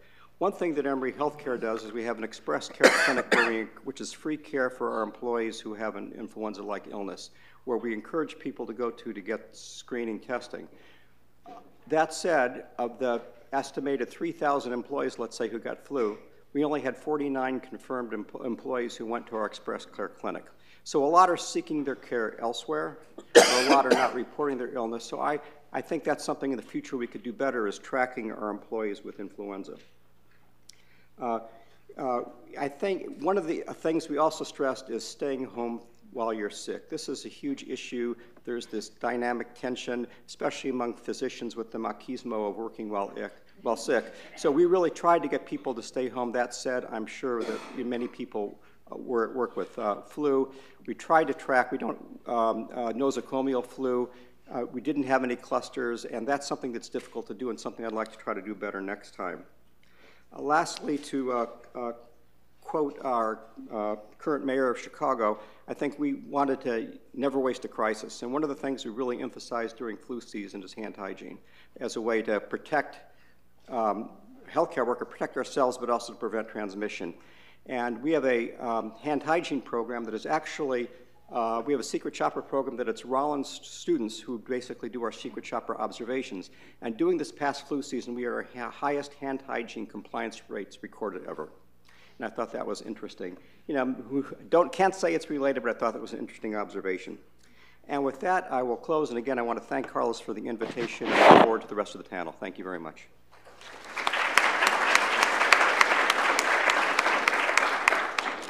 Thank you, Jay. And as Jay mentioned, I'm not going to talk about the hundreds and hundreds of employees at Grady Memorial Hospital and all the Emory physicians and students who worked endlessly during this flu season. I'm going to focus on the impact on the healthcare system. Really, as Jay mentioned, the bed crisis in Atlanta started in the summer of 2017. And at Grady, we started having daily 7 a.m. bed crisis meetings 7 days a week, which went on for several months before the flu came, because every hospital in Atlanta was full. All the hospitals had avoided adding excess capacity, and they're all in the middle now, or were at that point, of adding capacity. So before the flu even hit, 0 beds. Now, we were planning another expansion at Grady. We were going to have 42 beds come online in October of 2017. And so we saw this great light at the end of the tunnel. And then we learned that that wasn't going to happen. And I had a field of dreams moment where I could hear a voice whispering, "Before you can build it, they will come." So we went into the flu season. In January of 2017, a year before, we had on average daily census of about 540 patients. We saw about 350 patients a day in our emergency room, and 24% of them were low acuity, people coming in for mild conditions.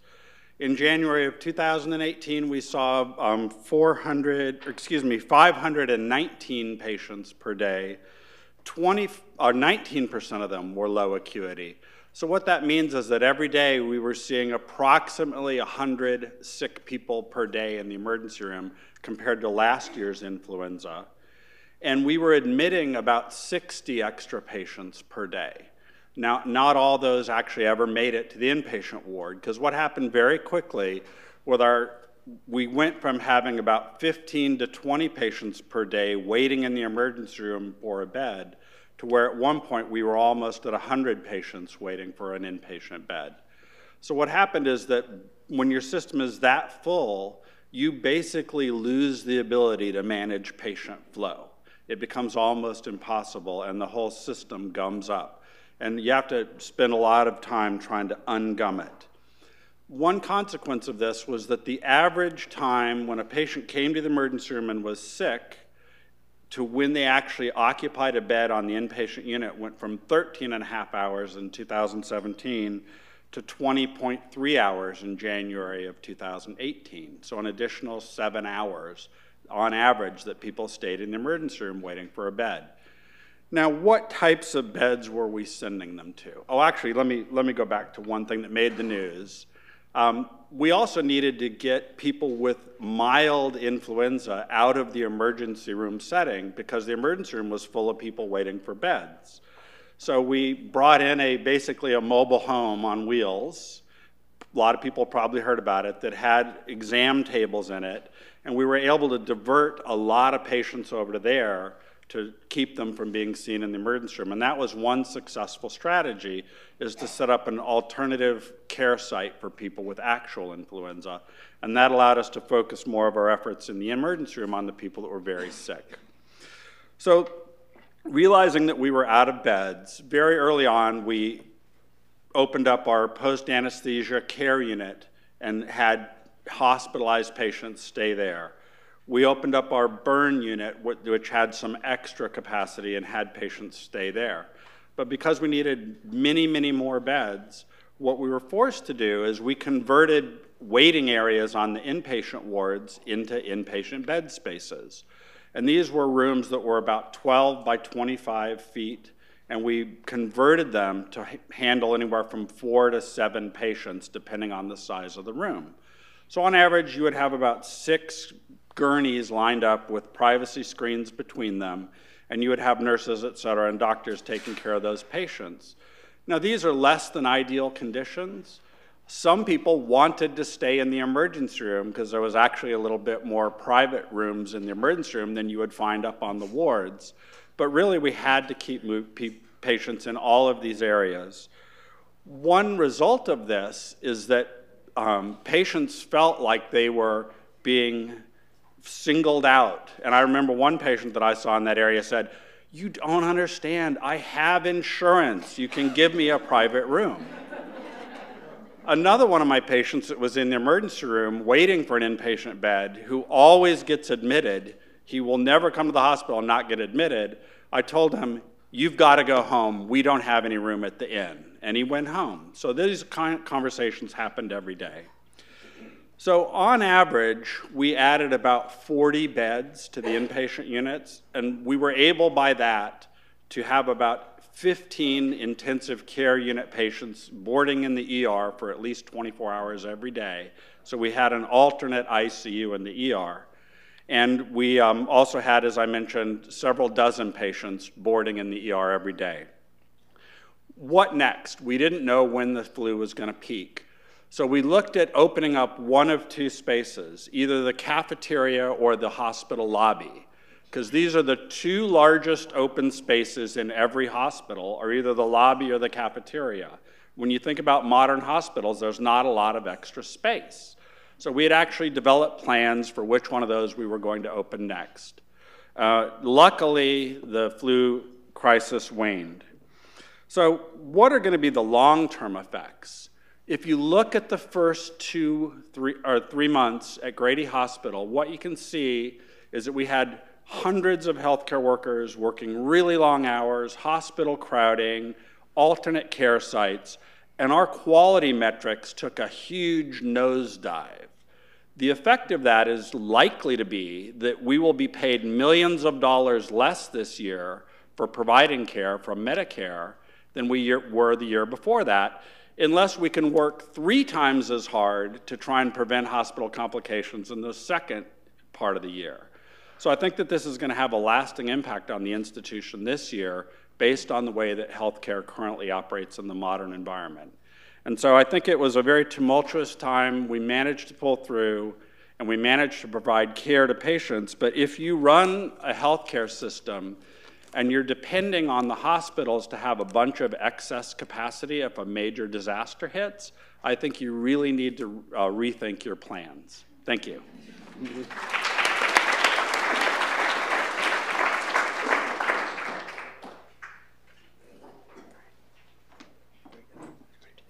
good morning, everybody. It's a real pleasure and honor to be here with my esteemed panelists and everyone in the room. I think half of you have been my professors or mentors in some way, or attendings, or journal club facilitators, so thanks for having me. Okay. So we're going to talk also about the healthcare delivery system, but focus on the ambulatory healthcare system to flesh out the content of the panel. So I'm with Kaiser Permanente, Georgia. Dr. Del Rio has always been a massive fan of mine, but he just promoted me to having national responsibility when in fact I really am just local to Georgia. So thank you. I'll let my boss know what you thought. So a brief intro to Kaiser Permanente, Georgia. Kaiser Permanente nationally is one of the nation's largest not-for-profit health plans, and then we're partnered with the medical group, Permanente Medical Groups, in all of our areas. We have 11 million total members in the nation, but about 375,000 members here in the Atlanta region. Our mission is to provide high-quality, affordable health care to improve the health of our members and the communities we serve. You can see the map here. We have about 26 to 30 locations scattered around the metro Atlanta area. And if you're driving west to east or north to south, depending on traffic, it could range anywhere from an hour to 2+ hours to get to all of our different locations. So I did some complicated math conversion using Google Conversion Math and talking about an ounce of prevention is worth a pound of cure. So we've got 0.017 ounces is worth more than 0.00017 pounds. And the idea here is that we really thrive on vaccinations. And so to focus on the vaccination message here, for our employees for the med group, we require vaccinations like most, if not all other healthcare groups sort of in our market. And so we have over 99% coverage for our employees. For the med group, for the health plan, we require all patient-facing staff to either get a vaccination or wear a mask. And so we're moving towards the vaccination focus, but we still require the mask. For our patients, we've administered 120,000 flu shots. And I know some patients will definitely go to CVS or Kroger or get it through their employers, so certainly our counting is probably less than the ultimate number for our members per year. All our members are eligible for flu shots, of course, and high risk, we have a special focus, and we'll talk about that in a minute.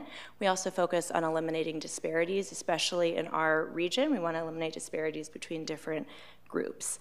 You're allowed to just walk in, you can get it during a visit, and also we do some outreach, certainly by phone call and also text message to remind folks to get their annual seasonal flu, and just when vaccine. And certainly when the season is wrapping up, right, because we're kind of wrapping up now, and then we can finally take a deep breath, but then you have to plan even more and it just starts right again. So it's definitely a never-ending drumbeat to get folks to continue thinking about vaccinations, especially in the face of, people have short memories, so 1 year and 2 years ago, we'll either remember how bad the flu season was or how efficacious or non-efficacious the vaccine was.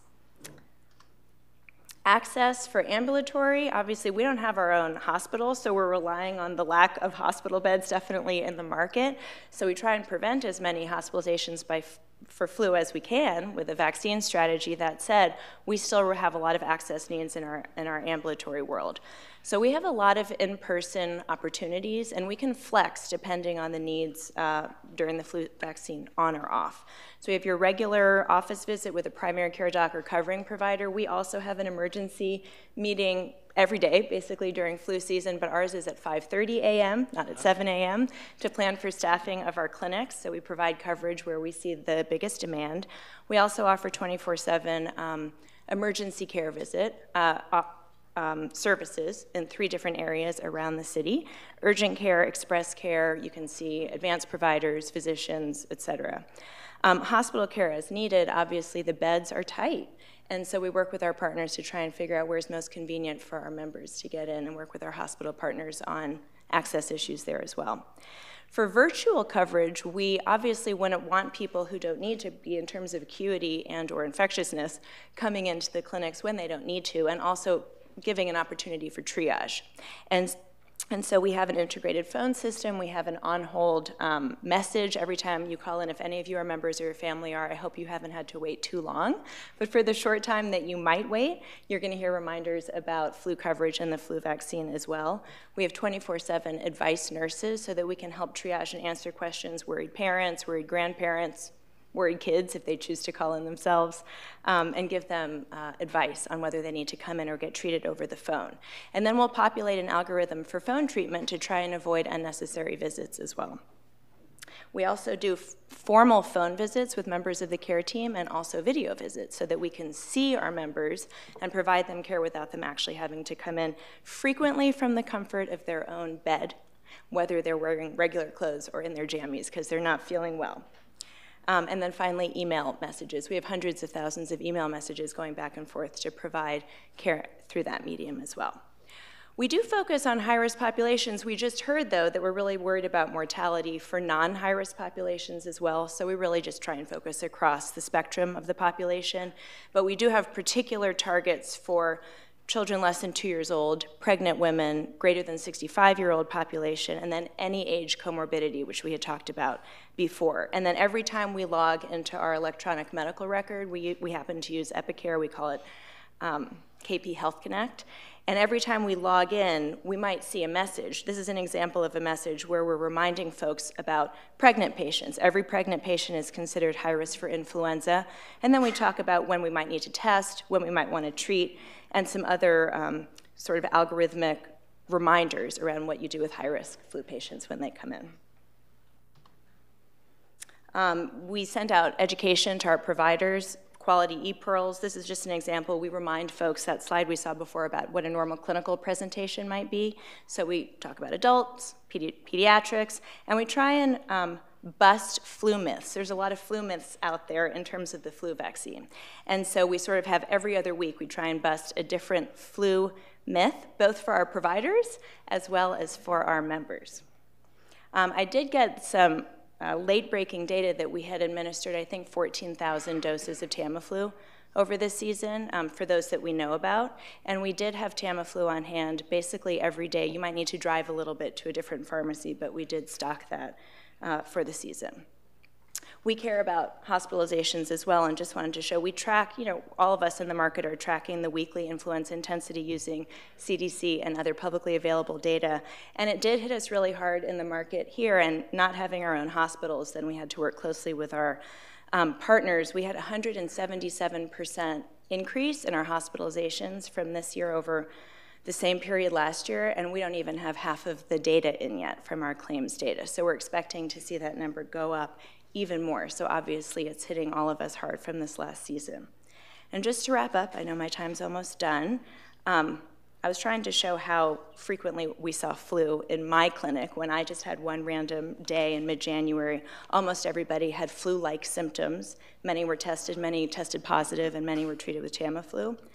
And I'm just gonna wrap up with a VIP picture, just because we have a couple grandparents in the room of my 3-year-old doing a drive-through shot clinic, and he was pretty pleased. There was about 2 seconds of tears, and other than that, lots of smiles.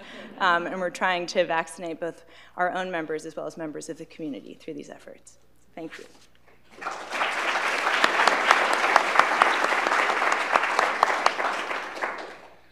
Thank you very much. That was excellent. We have a couple minutes for questions, and I was going to just start by asking you, Jay, during this flu season, were there any unexpected issues you hadn't previously considered?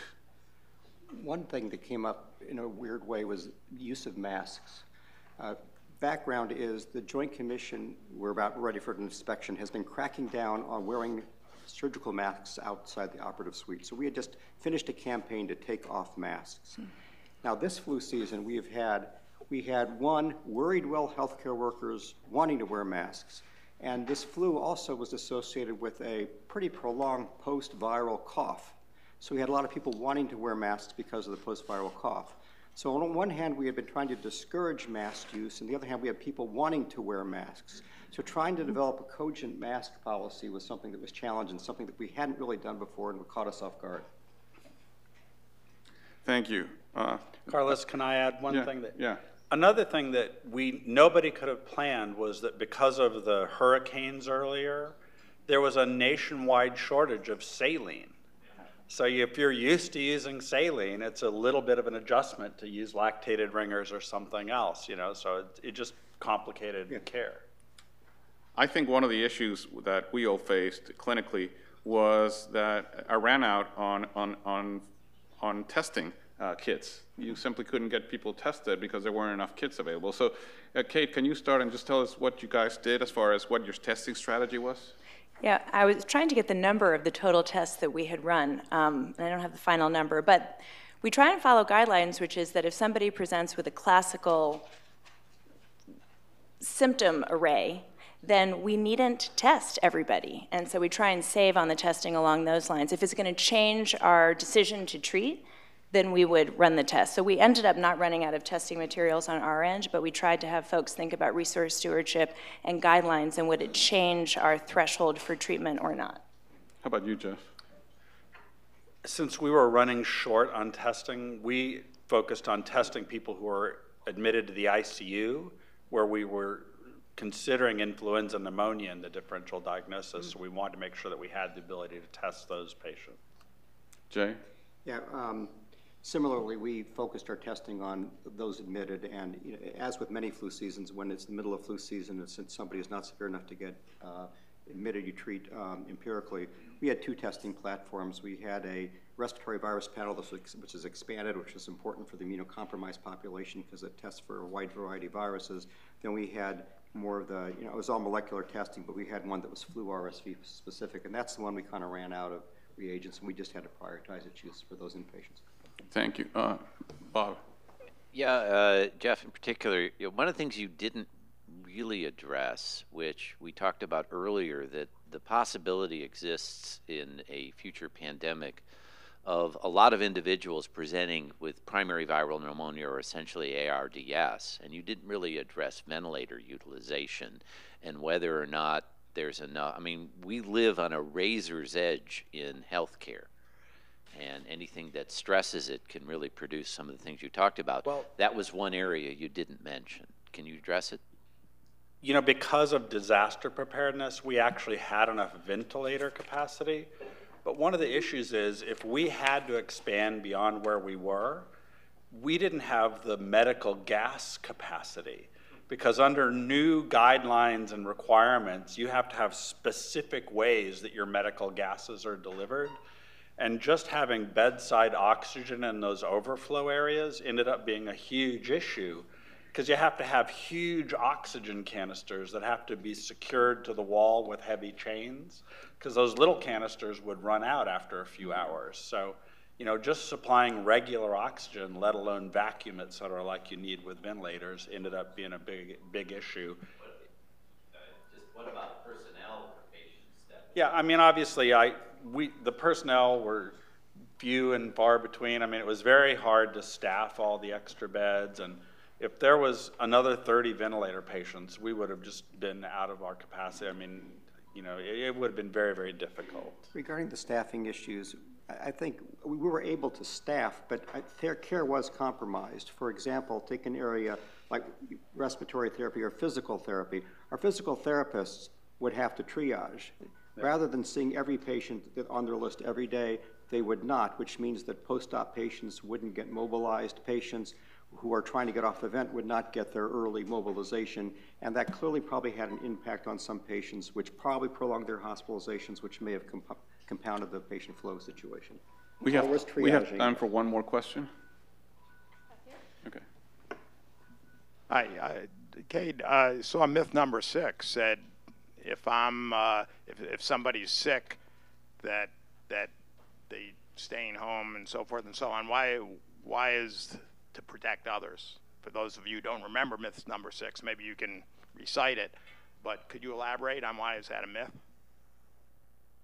I didn't memorize all the myth numbers, so I'm going to just refer. I thought someone might do that, and you're doing that. Okay.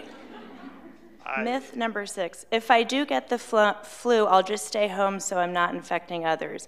I think the idea there is that we don't want you to get the flu because you'll be feeling ill, but your family, so that you can infect your family. And we talked about you know, healthcare providers, for example, coming home and infecting their kids if they get exposed and that sort of thing. So it's what you can get exposed to in your home.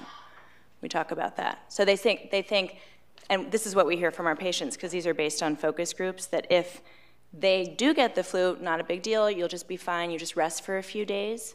And so the message we communicate is, well, you can infect others in your home, and then also, you know, it could be a pretty virulent illness that we'd want to avoid. Does that make sense? Not that much, because obviously you would rather have somebody staying home than going to work. So we're not combating the message, obviously, in terms of exposure, but that not articulated as well as it could have been as a myth. On that, okay. Well, we also use our patients' words, and so we do sort of video ethnography. So this one is in quotes. So we heard this from a few of our patients or members, and I have probably a video. I'll send you the Mythbuster, and if you don't think it busts that myth, we'll revise it. Okay, well, thank you very much. I want to, again, thank our panelists. This was excellent.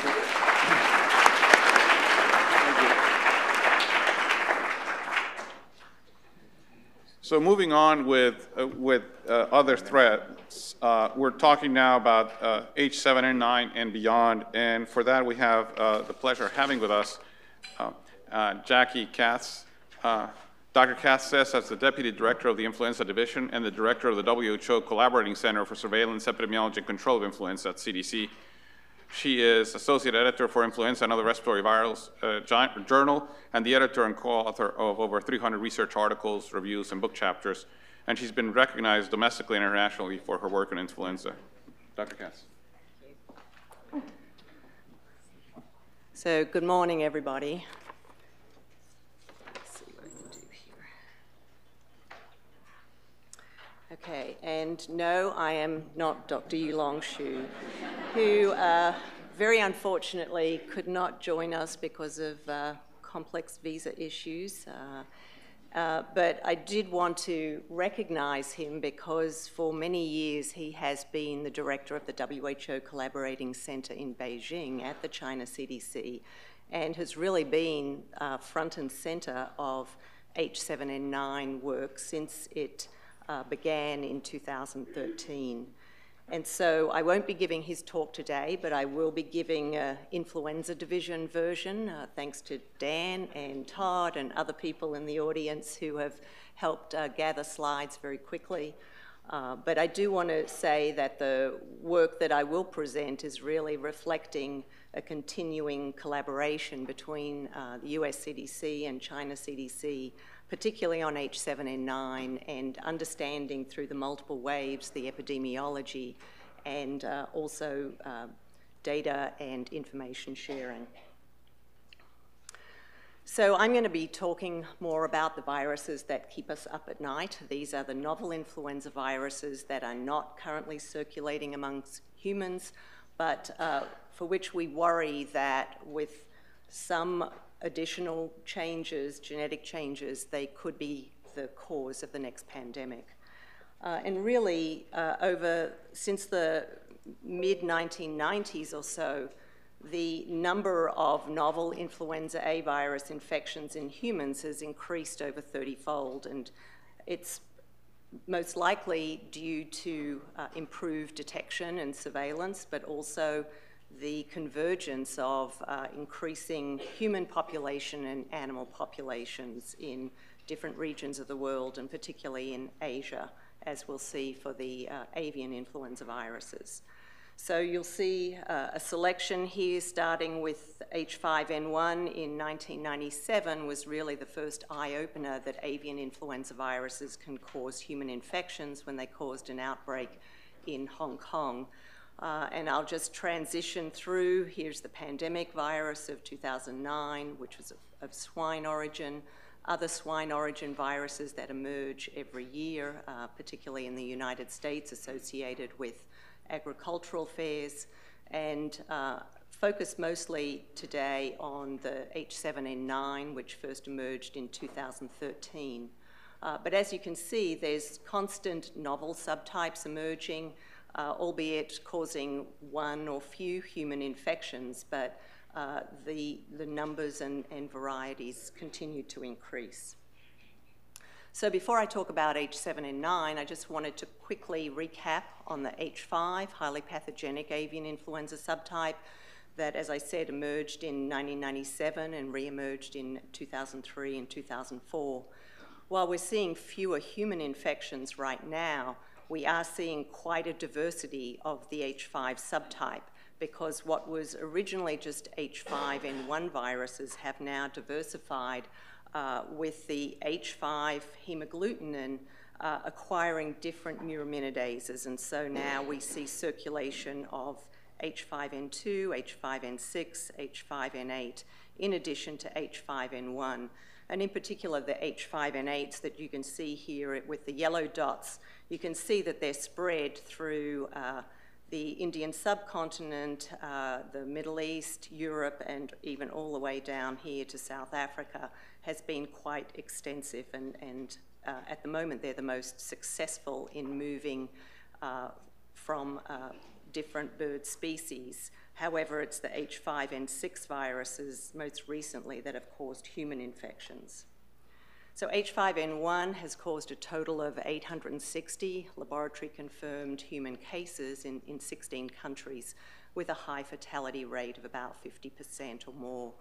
But more recently, in 2017, we've only had reports to WHO of 3 human cases in Egypt and 1 in Indonesia. And in fact, since September, we've had no H5N1 human cases reported.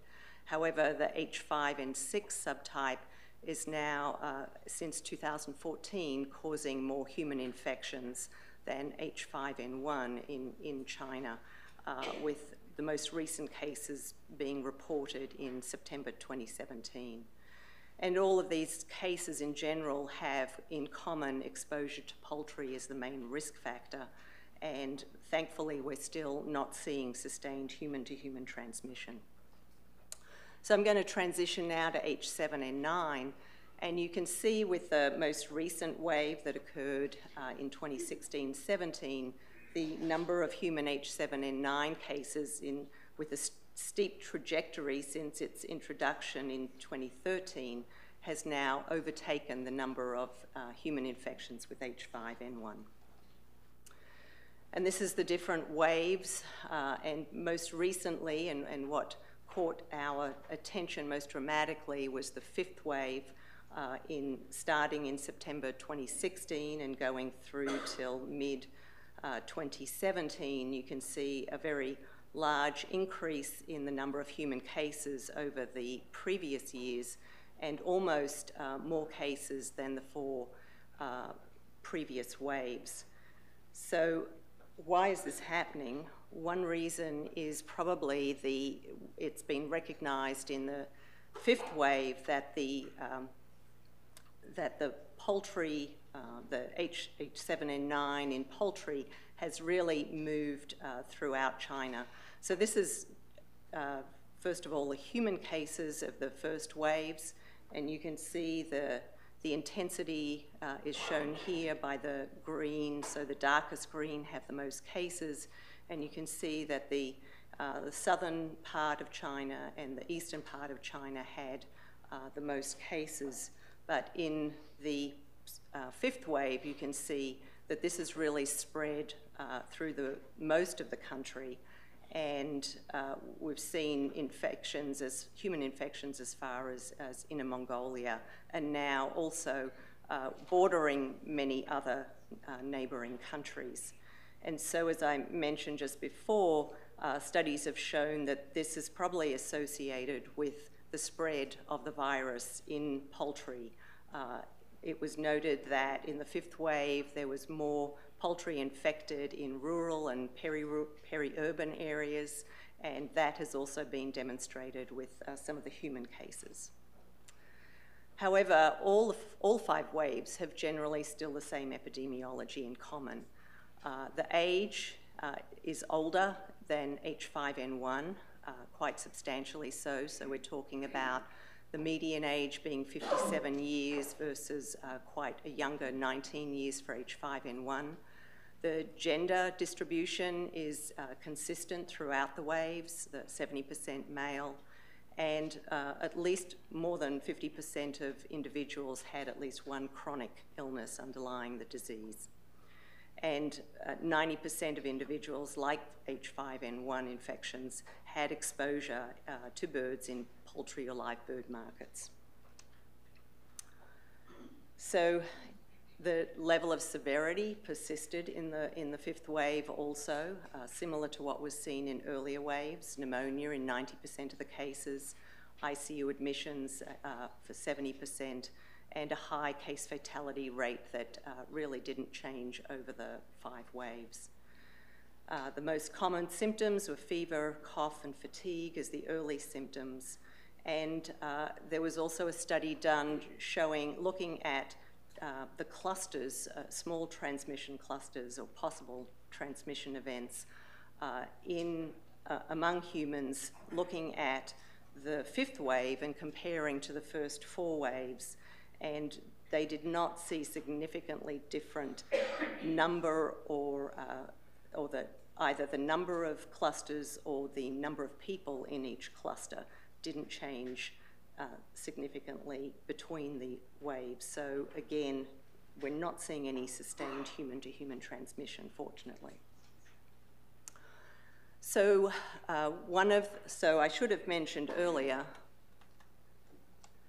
what was notable in the fifth wave was the emergence of highly pathogenic avian influenza viruses. So in the preceding waves, all the viruses had been low pathogenic avian influenza viruses.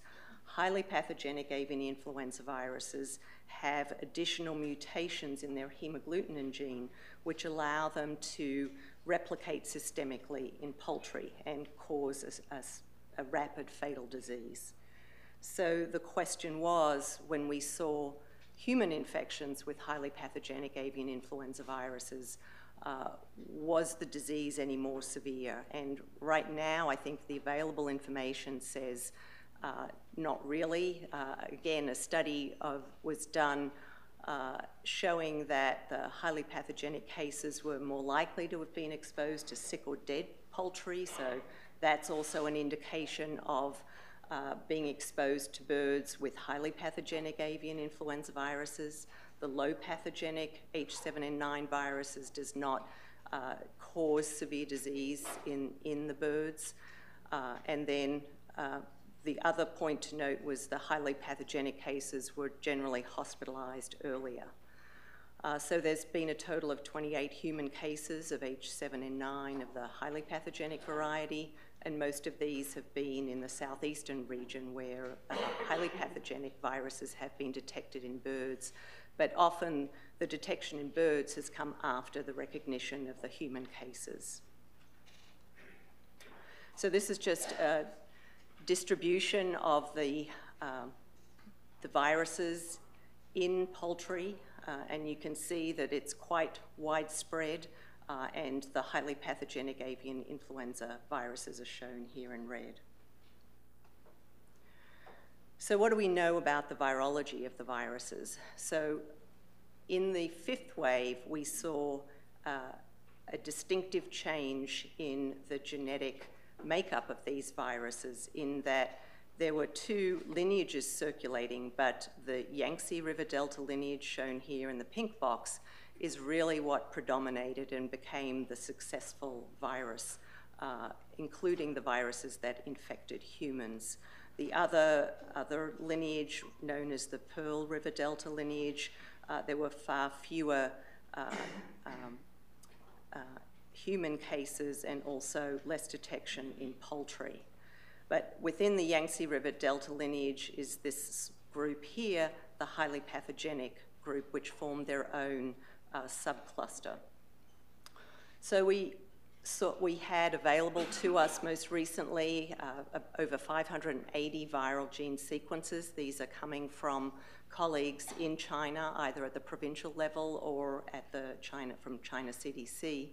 And most of these have genetic markers that have been previously associated with virulence, adaptation to mammalian species, some changes in receptor binding property, which I'll talk about in a moment, and their ability to replicate in the pulmonary tissue in animals. Also of note is that of the available sequences of the neuraminidase gene, and neuraminidase is the target of the antiviral drugs that we have available for influenza now, 11% of, I believe it was over 440 neuraminidase gene sequences had a marker that indicated that's been associated with reduced susceptibility to one or more of the neuraminidase inhibitors, the antiviral drugs, which is of concern. And this seemed to be occurring after treatment. The majority of these sequences were from individuals that had received neuraminidase inhibition treatment, and it was not seen in general in the viruses detected in birds themselves.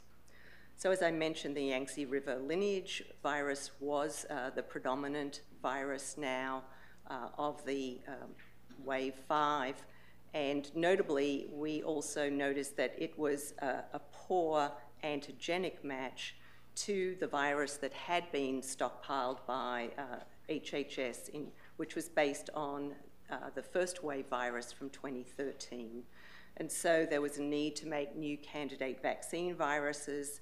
WHO recommended one representing the low pathogenic group from based on Hong Kong 125, 2007, or another virus from Hunan, a 2016 virus, and then one CVV representing the highly pathogenic influenza viruses. So this is the vaccine virus that I'll be talking about in a moment. So another feature of the H7N9 viruses is that they do have a different receptor binding property than has been typically seen in avian influenza viruses, including H5N1 viruses. These are the low pathogenic avian influenza viruses, and you can see this is representing binding to different receptors, receptor glycans. The blue is an avian-like receptor binding property, and the red reflects the human receptor binding property. So the low pathogenic viruses have reduced avian binding and some binding to human-like receptors. However, the highly pathogenic viruses are still totally avian binding. And a study recently has shown that by just changing 3 additional amino acids around the receptor binding site, you can move from a virus that has both avian or has predominantly avian binding to one that has primarily human receptor binding. So this raises concern about the potential for H7N9 in the future. And in trying to better understand that, at CDC, we use the influenza risk assessment tool to try and understand the risk of novel viruses acquiring the ability to become pandemic. And then also should they become pandemic and be able to transmit efficiently from human to human, what is the likely impact on public health? And so we use a number of different elements which are looking at the properties of the virus, the properties of the human population, or the ecology in animals, and we gather data and develop scoring in a systematic way. And this is a demonstration of many of the scores we've done for novel influenza viruses. You'll see down here a virus in H7N9. This is a North American H7N9 from 2017, having the lowest likelihood of emergence and impact. And in contrast, the Asian H7N9 from China is currently our highest risk for a pandemic potential. So where are we now? We're in the 6th wave, and remarkably, we've had very, very few human cases. Only 3 reported since the wave began in September. And this, in part, is probably attributed to the reduced circulation of the virus in poultry at the present time.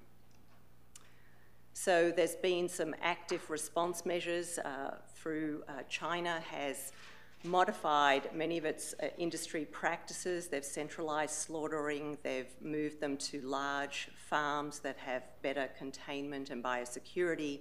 They do routine cleaning and disinfection of markets, and most notably, they've introduced a poultry vaccination program in 2017. So all of these factors combined may be contributing to the reduced circulation of viruses in the poultry, and that obviously has a knockdown effect of fewer human cases, fortunately. So the US government and other partners have set up enhanced surveillance and laboratory capacity to detect and respond earlier to many of the border countries and other countries in the region. And in November 2017, we conducted a regional rapid response and training with many partners from the region, including China and WHO colleagues. HHS here in the US has responded, as I said, by developing multiple vaccine candidates. 4 manufacturers are producing vaccine sufficient for 20 million people for stockpiling, and NIAID is conducting clinical trials as we speak. So in summary, there's been a rapid expansion in the 5th wave of the virus in birds and in humans, and there is still potential for spillover to other countries should the circulation increase again. The Yangtze lineage virus was the most successful and dominated the 5th wave, and a new vaccine candidates were required to adequately cover this new predominant genetic group. The other unique feature of the 5th wave was that the highly pathogenic avian influenza H7N9s emerged, and this prompted really the poultry vaccination that has occurred now in China.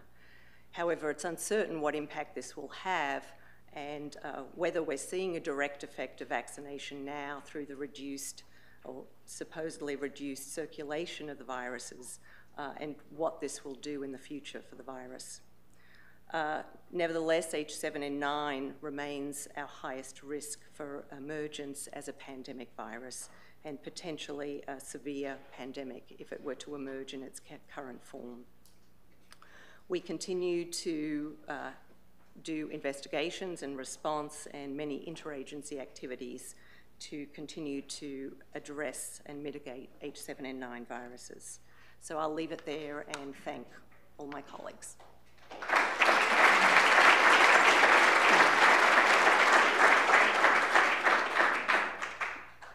Thank you very much. Why don't you have a seat? So we now open for questions. Please, is there any questions? Jeff. Thank you for that nice presentation. What traditional Chinese tastes for chicken wouldn't have them in a central market, slaughtered elsewhere and brought to the table in Hong Kong or any of the other cities? What's being done to promote population, consumer, community acceptance of a very different way of where people want to see a chicken slaughtered in front of them before they take it home to cook it? Yeah, that's a great question, and I think Hong Kong was an example of managing that successfully. I'm not aware, and I open this up to my other colleagues in the room, that they've been that successful in mainland China. I understand it's a very, very strong cultural preference, and certainly that need for fresh chicken slaughtering is at its peak at the Chinese New Year, and we've often seen the peak of human cases around that time. So I think there's an attempt to do more centralized slaughtering, but I'm not aware of actual practices that are really promoting that at this time, but they may well be out there. Hi, Jackie. I was wondering, as part of the IRAT, is there any effort to estimate the risk of emerging viruses reassorting with seasonal viruses? Yeah, that's a great question, and as you know, there was some work on that for H5 over the years. I think the moratorium of dual-use work really slowed that down for a long time, but that is a great question, and I think now that there are clear guidances from the US government again about conducting that sort of work, I think measured work should go on, because it is a critical question. We know for H7N9 right now, over the 5 waves, there's been a lot of reassortment within the bird population. The internal genes of the virus are being drawn from another widespread virus, H9N2, and it seems like in each wave there's new genetic constellations, which is a concern that the virus is doing that itself in nature. Marty? How much variability is genetic variability seen among the human cases? Well, I would say that it's as big as what is seen in the birds, because the human cases are genetically very closely related to the birds, except in some situations where we see particular markers of mammalian adaptation, which we do see in humans rather than that we don't see in birds. But so it's similar to the tree that I showed you. Certainly the highly pathogenic avian influenza viruses that have been derived from humans do form their own genetic group, but it falls closely to what the avian virus is that they were infected with. Well, I guess what I'm trying to get at is, does that variation have to occur once the virus is in a human host, or do you see a subset of the avian viruses that are more suitable for human infection at the first species? Yeah, it's mostly the known markers that we look at in certain internal genes, like the polymerase genes. We see them in the human viruses. We don't see them in the bird viruses. So they're being acquired as they replicate and in the human.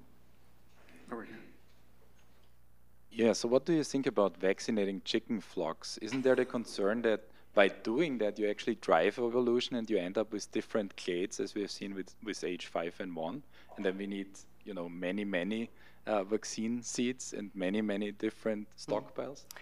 It's a very good question, and I'm not an agricultural expert, but I think there's widespread concern about what can happen, and we also have a lot of questions, and there's limited information at the moment as to how well the vaccines are working. We've heard that they are very, very effective, but the data are limited, I believe, and we're still seeing some low path and high path H7N9 in the 6th wave. So whether they are from flocks that didn't get vaccinated, that have already escaped vaccination, that have overcome the vaccination, it's not clear. But yeah, I hear your concerns, and I think they're certainly there. Yes, you mentioned that the average age, the median age for H5 is 19 years and 57 years for the H7. Do you have an hypothesis why that difference? Yeah, so that's a really good question. So early on, I think in 2013, I think there was a sense that, for H7N9, there's also a predominance, like almost 2-to-1 of male to female, and this older age group, and there was a thought that it's the males in the household that go to the markets, so they may have greater exposure, the older males. I'm not sure if that's, certainly that epidemiology is held up. More recently, there's been a hypothesis that it's related back to the early priming of an individual. The H5 and H7 viruses are part of 2 different hemagglutinin groups. And so the hypothesis is that if you have previously seen, let me get this right, if you've previously seen H1N1, which older adults would have seen, H1 is in the same HA group as H5, and so maybe there's some level of protection there. So with H7, do I have that right? I think I have it wrong. I have it wrong. If you've seen, so individuals who've seen H1, I got it right? Okay, sorry. So that's right. Older adults have seen H1. They had not seen H3. And so, again, maybe, but what is causing that immunological memory or potential protection is not clear. So we've got to stop now to go to the next panel. Dan, thank you very much. Right. Dr. Katz, this was great.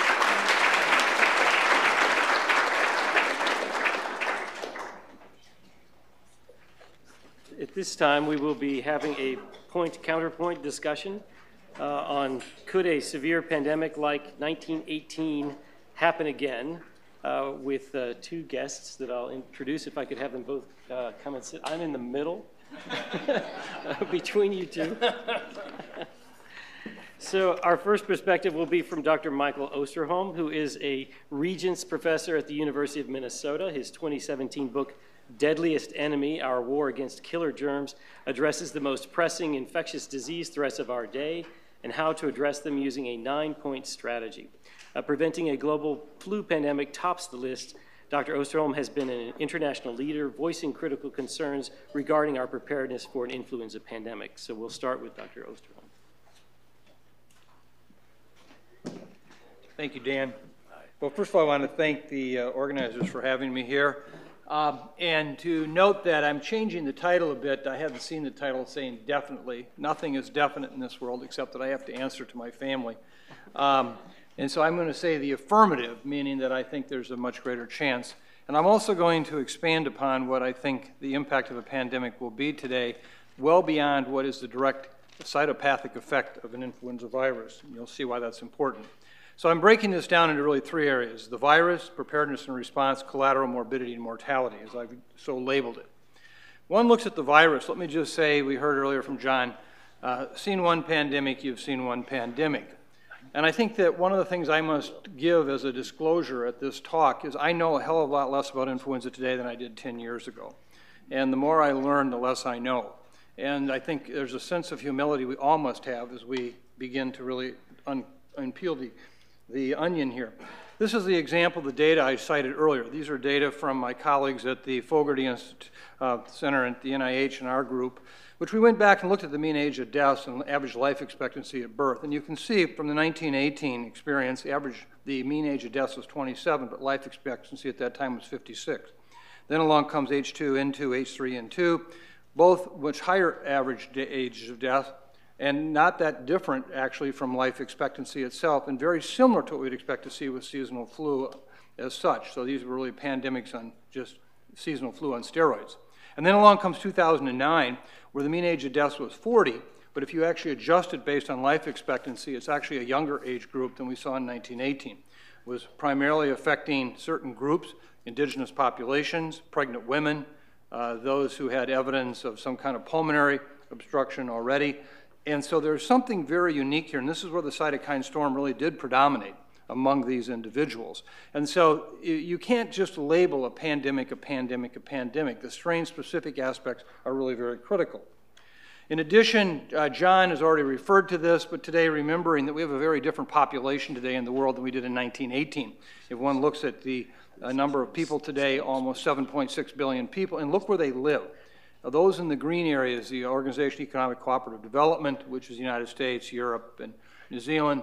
If you looked, however, at the other parts of the world, the BRIC, Brazil, Russia, India, China, and South Africa, and others, that's where we're going to see the majority of infections actually occur just by size of population. I might hypothesize at this point in the talk, they're going to do better than we're going to do. The OECD countries will have a harder time. And I'll explain that more in a moment as we go through this. So let me just conclude on the virus. As I said, I know less about influenza today than I did 10 years ago. We all need real humility in making definitive statements about what influenza viruses will do in the future. Sometimes I'm foolish, but I'll never be a fool enough to actually say that I can tell you what an influenza virus will do. For example, vaccine efficacy. It was just a few short years ago that we cited the mantra over and over again that the vaccine was 70 to 90% effective. Today, we know we have real challenges. It wasn't long ago that hemagglutinin inhibition assays were considered the ultimate correlate of protection. Today, they probably tell us very little.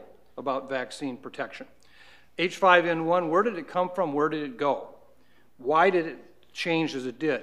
More specifically, in 2012, I was on the National Science Advisory Board for Biosecurity when it was brought to us that 2 studies showing by moving the virus through ferrets that they could actually become a mammalian adapted strain.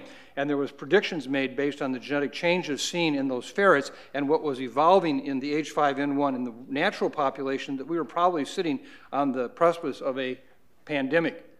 Never happened and it disappeared. H5N2, in 2015, I was very involved with the large outbreak in the upper Midwest in avian populations where over 50,000 chickens and turkeys died. In that outbreak, we thought we were protected in the United States because we had great biosecurity. Well, that didn't happen. More specifically, we had clear and compelling evidence that that virus was moving 20 miles or more in the wind between operations. Now, we never knew any about that about flu before. So again, it's a very different kind of experience. And I would just add, even on the recent, very nice presentation by Jackie, why did H7N9 disappear last year? After having the 5th wave being so dominant and 6th wave being so absent, what happened? We don't know. So again, I just want to point out, I don't know what this virus will do except history. History tells us it comes back, and it comes back, and it comes back, and it comes back sometimes not so bad, but it comes back a lot of times really bad.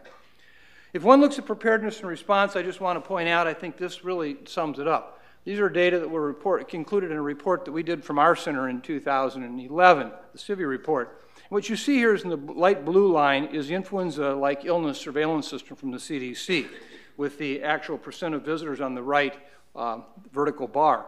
And what you see in the red and green are the doses of vaccine shipped and actually administered by time. As you can see here, we really missed that 2nd wave. And in fact, I would say we missed it even more than you realize because that green line doesn't really fully give you the number of people because a lot of those were pediatric administrations, which were 2 doses. So by the time the 2nd wave came and went, we missed it. But what's new? We missed it in 57, we missed it in 68. We went back and looked at the same data. In every one of those, the peak of most illness was long gone before vaccine ever arrived. And so one of the challenges we have is how can we better prepare for that? One, on a global basis, I don't think we ever can. And we'll hear this today. And if I can say anything in this meeting that hopefully will give perspective is we got to stop the happy talk. We have way too much happy talk about all the things we can do, but we don't do. And this is an important message because we just have to plan for reality. It's not a criticism. It's just saying, how can we plan if we're planning for something where it's always a lot better than it is? And this is an example of that very issue. Let me just close by talking about collateral morbidity and mortality. I hypothesize that it's very possible in the next influenza pandemic of any severe nature that more people will die from non-influenza related aspects of the pandemic than will die from the pandemic virus itself. Why am I saying that? What do I mean? Well, first of all, this is a shot from this morning showing you where all 63,000 fast sailing vessels on the oceans are at right now. Every hour on the hour, each one of these ships reports its location and the weather conditions. And this was taken earlier this morning. And what you see today here is the fact that we live in a world where we don't have warehouses anymore. Everything as a warehouse is on these oceans. And a vast majority of critical medical products and services that we need actually come from a foreign country. They're not made in the United States of America. For that matter, they're not made in most of the developing world countries. This is the fast sailing vessel of today. This is the new super ships that are there. This particular ship here will hold 1 million washing machines on its way from Beijing to Long Beach. It takes 9 days to transverse the Pacific. It's in port for about 22 hours, unloading, refueling, reloading, and back out again. And this is where so many of the drugs and so forth we use today come from. And what I mean by that is, let me just share with you the concept that today what we don't understand is how critical our infrastructures are on foreign activity. And if anything happens in China, if anything happens in a number of countries, we are in big hurt here because we will not have access to those very critical products. We don't understand the complex and interdependent infrastructure that are likely to fail in a cascading fashion during a severe pandemic. Surely it would result in unprecedented employee absenteeism in all regions of the world. So it matters to me who gets vaccine in China as it matters to me as who gets vaccine in the United States. Global critical infrastructures are most vulnerable to cascading impacts of a pandemic, including public health, medical care delivery, food, transportation, pharmacy, cyber, manufacturing, and power. Let me give you some examples. I heard earlier today that we were somewhat surprised that when we had the hurricane hit Puerto Rico in October, we suddenly saw a major challenge to our IV saline availability. And of course, the stories continue to unfold. Actually, I pulled the slide deck back up. I gave a talk 38 months ago with the slide deck I still have, in which I predicted that the next Category 5 that hit Puerto Rico was going to bring down the saline solution. We should have seen it, because the large concentration of the world's production is there. And we knew already about the problem with the electrical grid system. So many of these shouldn't be surprises. We get surprised, but they shouldn't be surprises of what happened. And it's going to continue. For example, in a book that was published last month, which I'd urge all of you to read, called China RX by Rosemary Gibson, you'll see today that the vast majority of all critical drugs and drug products that we need are actually made in China. India used to be a part of that, except now even they have to get their essential compounds from China. We did a study 9 years ago at our center, which today we're about ready to redo, where we surveyed a worldwide renowned group of influenza experts, or of PharmD experts. And we said, what are those life-saving drugs you have to have every day or people die? And it came up with 30 different drug categories, of which all of them are generic. All of them are made outside the United States, except one which was partially made in the United States. And there's no stockpiles, there's no plans, there's nothing available for those. So Dr. Osterholm, I'll have to, okay, you'll have 3 minutes to rebut. I got one minute left here. Very quickly. Here's an example of the emergency rooms. You can see the number of emergency room visits that occur in the United States each year. This is Bowntrees, which is the #1 medical supplier to outpatient care in the United States in terms of EMS. On this list, from April 19th, the new one is coming out shortly, are actually 146 drugs that are now in absolutely short supply or not available, causing crises in many of our EMS areas. In addition to that list, this is the drugs for pain med that are in short supply or not available. And this is, of course, the saline. This happens every day. This is during normal times when there's no stress on the system, and virtually all these drugs are coming from China. Let me just conclude to say that, in fact, who else will be affected? Well, if you look at the number of immunosuppressed people we have in this country, up to 2.7 million people, you look at those people with diabetes, of which over 14 million are required to take insulin or pills, or you look at even end-stage renal disease, where 660,000 people are either waiting for transplant or have had transplants and are on a number of drugs, all which come from around the world. So in conclusion, let me just say, we did actually try to lay out what a pandemic would look like in this book, and I actually took a whole chapter, just described what it would look like, where the drugs would be missing, what would happen, and it's not pretty. So let me conclude by saying, as we said in this op-ed piece in the New York Times in January, we're not ready for a flu pandemic. It's only partly due to the vaccine itself. It's about the world's ability today to provide medical supplies, and if Emory thought that they had a problem last winter, when you still had a majority of medical supplies, imagine when you're back to providing primary nursing care, and that's it. Thank you.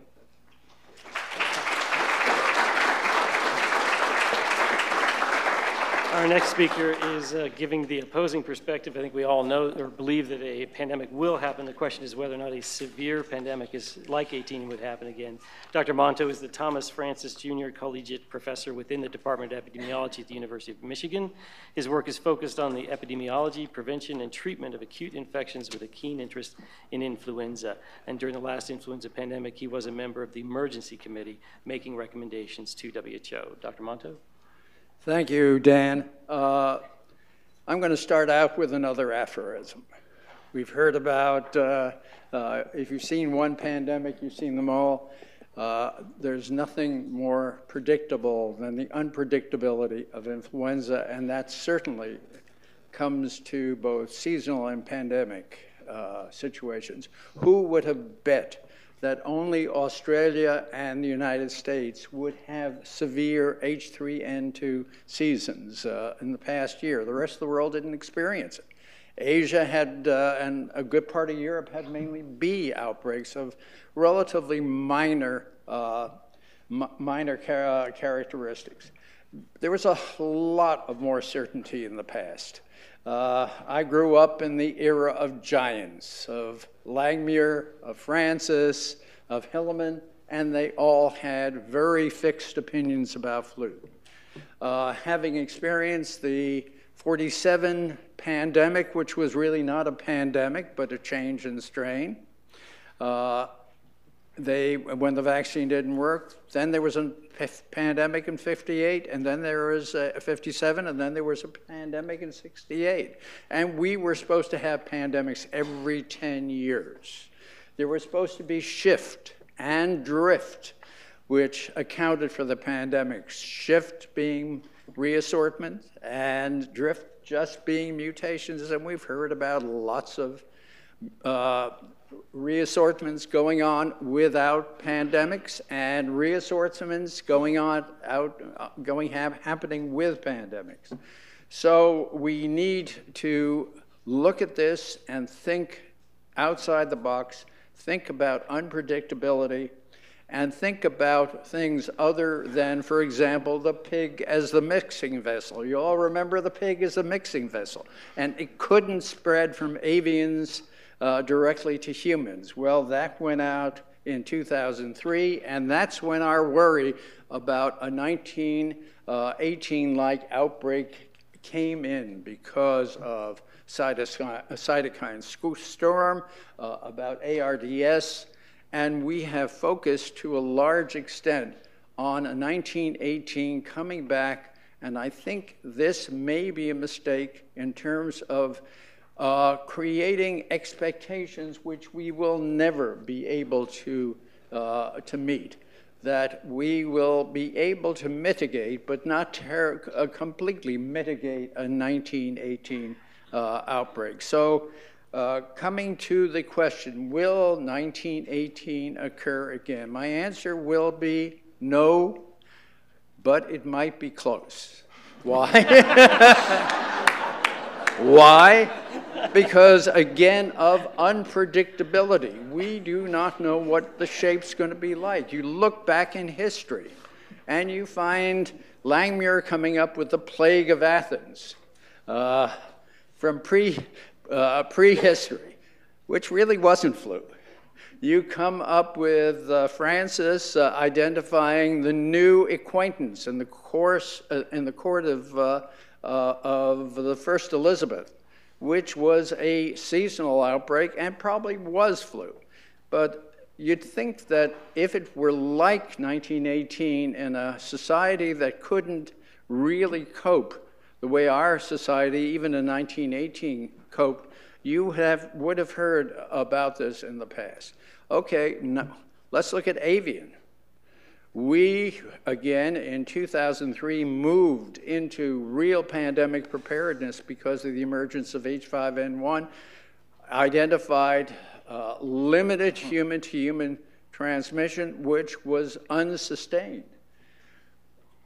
Now we've got H7N9, which is an even scarier strain, not in terms of the cytokine storm, perhaps, but because of similarities to human influenza receptor issues and antiviral issues. It has never, except one export to Taiwan, occurred outside of China. What's going on here? There's trade across the border to Vietnam, and they've looked in Vietnam, and they haven't seen it. So we have this enormous unpredictability. And because of this unpredictability, we have to be extremely flexible, and we have to be ready with rapid response to encounter, to mitigate any eventuality that we find. We have our antivirals. We hope to have new antivirals. And we have our current vaccines. But we also are looking now at universal vaccines. And I think this is a very important concept because right now we're chasing every pandemic strain that is encountered with vast sums of money developing vaccines and testing them and putting them on shelves. So what we really need is a universal vaccine, and I will go against some wise men in saying that I think we may need 2 universal vaccines, at least short term. We need something for pandemics which will mitigate, which will not necessarily prevent symptomatic disease. We also need a universal vaccine, at least for type A and type B both, which will be useful so we don't have to keep giving vaccine every year that doesn't work very well. Both may be different. And I think this is now where we are going. We're beginning to get real in terms of the approach to vaccination. So in conclusion, we will never really be able to totally mitigate a 1918 if it comes along, and it's not going to come along in the same way. I heard people saying that 2009 looked like 1918. Why? Because it was not affecting older individuals, and occasionally was infecting with severe disease, healthy adults, putting them in the emergency rooms and putting them on ECMO because of ARDS. This has continued to occur with H1N1. It's very strange. Shows again how we do not understand the virus, and we need to better understand the virus. But we do have hope, because now we have had the alerts, and we have to, again, I agree with my colleague, we have to get real and deal with this on a realistic basis with extreme flexibility and the ability to rapidly respond and rapidly change based on early depiction of the case fatality and the attack rate, which work together to give us the really damaging outbreaks. Thank you. So at this point, we probably should retitle our counterpoint to "Will it cause global mayhem?" or a little less global mayhem. You know, speakers always change their title. So at this time, we have 3 minutes for Dr. Osterholm to rebut. Well, I don't think I can rebut. I mean, I think this is, the one thing I would say is I don't think rapid response is going to matter much. What we haven't gotten done by the time it starts, we don't have done. Now, we will have some catch up on vaccines somewhere, somehow, how protective they'll be, whatever. But given the current state of art, what my concern is, it matters where those doses of vaccine go around the world, not just the United States. If the United States was 100% vaccinated and had a vaccine that was 100% efficacious, and the rest of the world didn't get it, and all these other products that we need every day to keep people alive don't arrive because they're in mayhem relative to the pandemic, we're still just pretty much screwed. So I think that the message is it's got to be an international response, that it matters everywhere what's happening. We have to understand critical infrastructure. What are the things we have to preserve? How do we preserve them? It matters to me about the people that make the transformers in Germany, which is the only place in the world that are sending us transformers right now for our electrical grid system, and they're already backed up 6 months. So it matters to me, those kinds of things, and that's what we haven't planned for. That's what we don't understand, is what we need to do to protect our critical infrastructure. And if we're waiting to respond when the pandemic occurs, we are way, way, way behind the 8 ball. Dr. Monto? Well, I don't disagree about the international situation. And I was involved with WHO in the 2009 pandemic, in which we were not allowed to talk about severity because the severity issue was in the works and there were no conclusions made as yet. In the United States, we escaped this because we had good communication. We stated what was known and what was not known, and pretty quickly it became clear that this was a disease that was not killing older individuals. Other countries didn't respond that way. Basically, in the countries of Europe right now, because of the inability to communicate, and this is really what I mean in terms of rapid response. Obviously, you have to prepare beforehand. If you're going to have universal vaccines, they've got to be there, they've got to be on the shelf, they have to be deliverable. But what happened there is that right now, flu vaccine uptake is down. It's not down for what might be the right reason, and that is that it's not working as well as it should. Fortunately, in the United States, we've been able to deliver the message it's better than, it's a better vaccine than some. But there it's based on lack of confidence of the healthcare system in the terms of what was promised and what was delivered. And I think this is the key thing. We have to be honest, we have to be transparent, and I think CDC has done a world of good in being transparent about our problems with flu vaccines. What we now have to do is move ahead and make them better. Dan, could I ask one other just a point? Sure. And this is a very important point because it came up in earlier this morning's session. And Marty made this comment, and it was a very thoughtful comment, is we realize in retrospect that influenza from Mexico, H1N1, was probably in at least 27 countries before we first discovered it in the United States, and it may have been as many as 42. I remember being on conference calls, which Marty and others were on, about this debate about closing the border with Mexico at the time. And I made the point at that time that 50% of all of our circuits that we use for our ventilators in Minneapolis come from Mexico City every day by truck. Had we closed the border, we would have soon lost our capacity to provide any kind of mechanical ventilation. And so one of the things you want to think about if you're closing borders, number one, once you pick it up, it's already gone.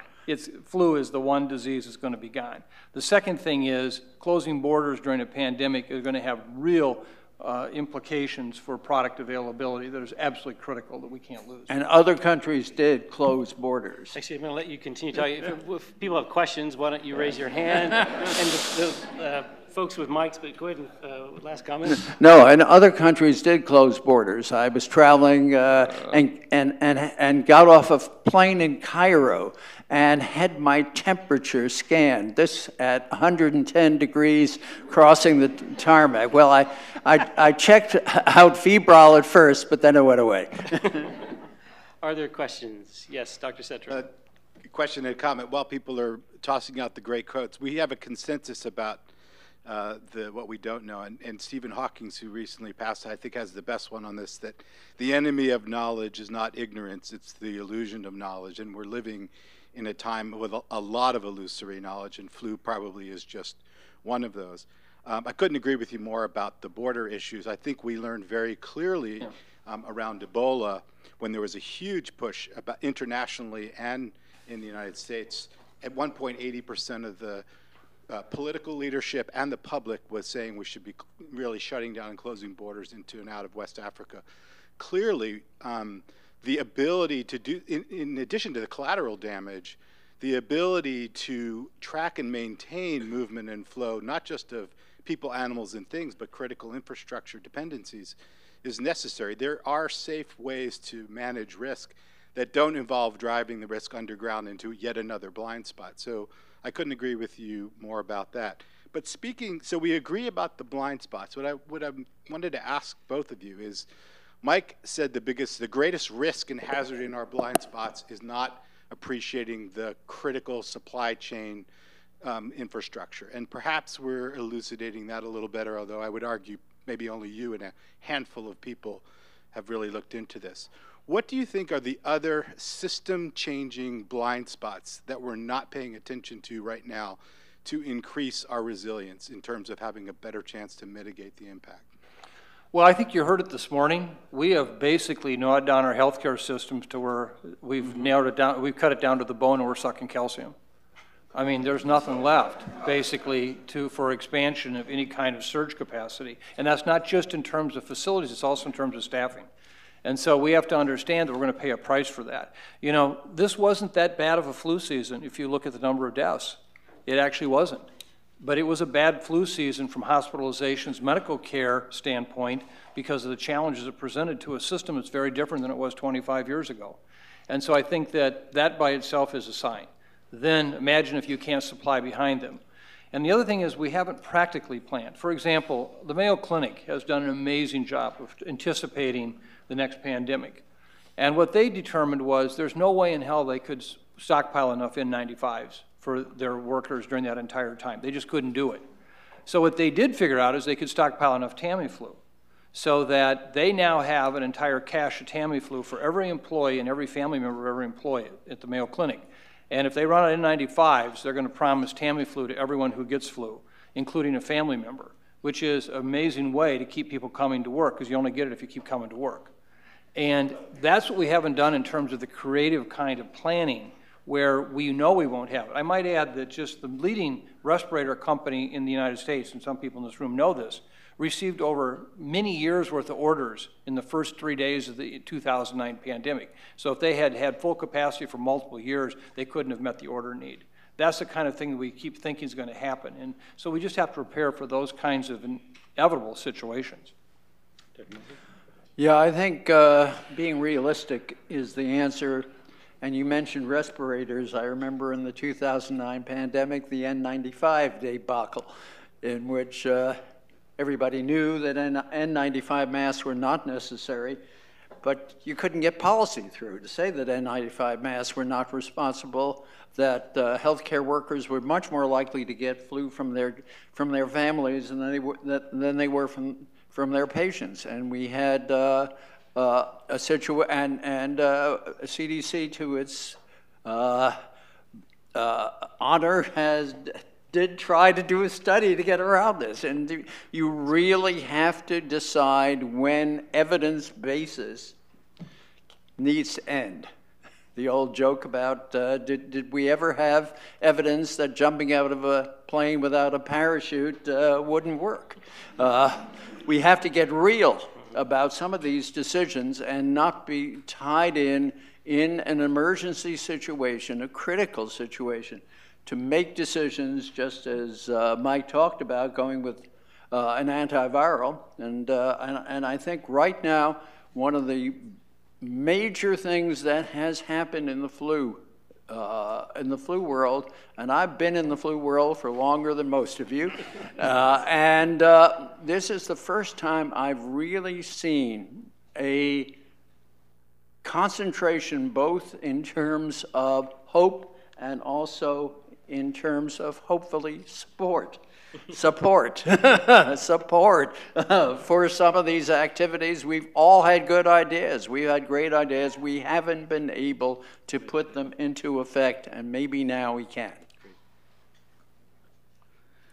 Good to see you. My question really is, you were, of course, co-author of the National Academy of Science report. What do you think are now the main sort of black spots in our engagement, CDC and US in general, with the rest of the world that we are not addressing, given the cogent argument you've made of the interconnectedness and our interdependency? Thank you. Well, first of all, let me say I have to give CDC great credit. They have brought forward a number of issues over the past few years, the vaccine none the least, which is a problem. We had convinced ourselves we didn't have a problem, and so we didn't do much about it. And I think that today we recognize we have real limitations, particularly with influenza A and particularly certain strains. I think the one thing that still challenges me a lot is that, and Shirley Bruce is here and going to be talking about this, I don't want to make it seem as if somehow I don't think that Bill Gates' comments a week ago about the $12 million on the vaccine. But we in public health around flu suffer Stockholm Syndrome all the time. If somebody gives us $1 million or two, we think, oh my God, we got some money. And sitting here in front of Dr. Curran, we are putting $1 billion a year and a half for more than the last 8 years into HIV vaccine research, and I wouldn't take a penny of it away. It's important, it's necessary. But if we're going to really be serious about influenza vaccine, we've got to take on a serious challenge. And it's going to take a Manhattan-like project with great coordination, with much, much higher resource needs than we're currently giving to it. And so I think that if there was one thing in the world, and I don't know, Bill and others are in the audience here, imagine if in 1948 or 50 you had talked about eradicating smallpox from the world. Probably people would have thought not possible. I know this sounds crazy, but the question is, could we one day vaccinate the world with a very effective flu vaccine that would greatly limit seasonal flu activity and actually be a lot of reactor rods in the reaction to even slow down, if not stop, the next pandemic? That would be one amazing goal, but it's going to take a resource level that's very, very different than we have today. Well, I get a little concerned when we're talking about eradicating influenza. Didn't say that. We can't eradicate it. That's very important. But it's in the animals. It's in the some animals. have said we can eradicate type B. All we have to do is worry about type A. We'll never be able to eradicate type A. We can eradicate type B because it's only a human infection. The big problem there is not only the vaccine, but the fact that much of the world is not vaccinated. And I think we have, in focusing on the developed countries, have ignored a great deal of need, both in terms of seasonal and pandemic vaccines. And I really think that if global foundations such as Gates want to get more heavily involved in influenza, they need to do it on a global basis and realize we will never have sufficient vaccine supplies for pandemics in the developing world if they don't take flu seriously in terms of seasonal influenza. And seasonal influenza is killing young children under the age of 5 in the developing countries, maybe not to quite the extent of RSV, but pretty close. And this is really where we have to go. Do we have another question? No. If there are no more questions, we can actually, at this point, thank both of our guests. Thank you.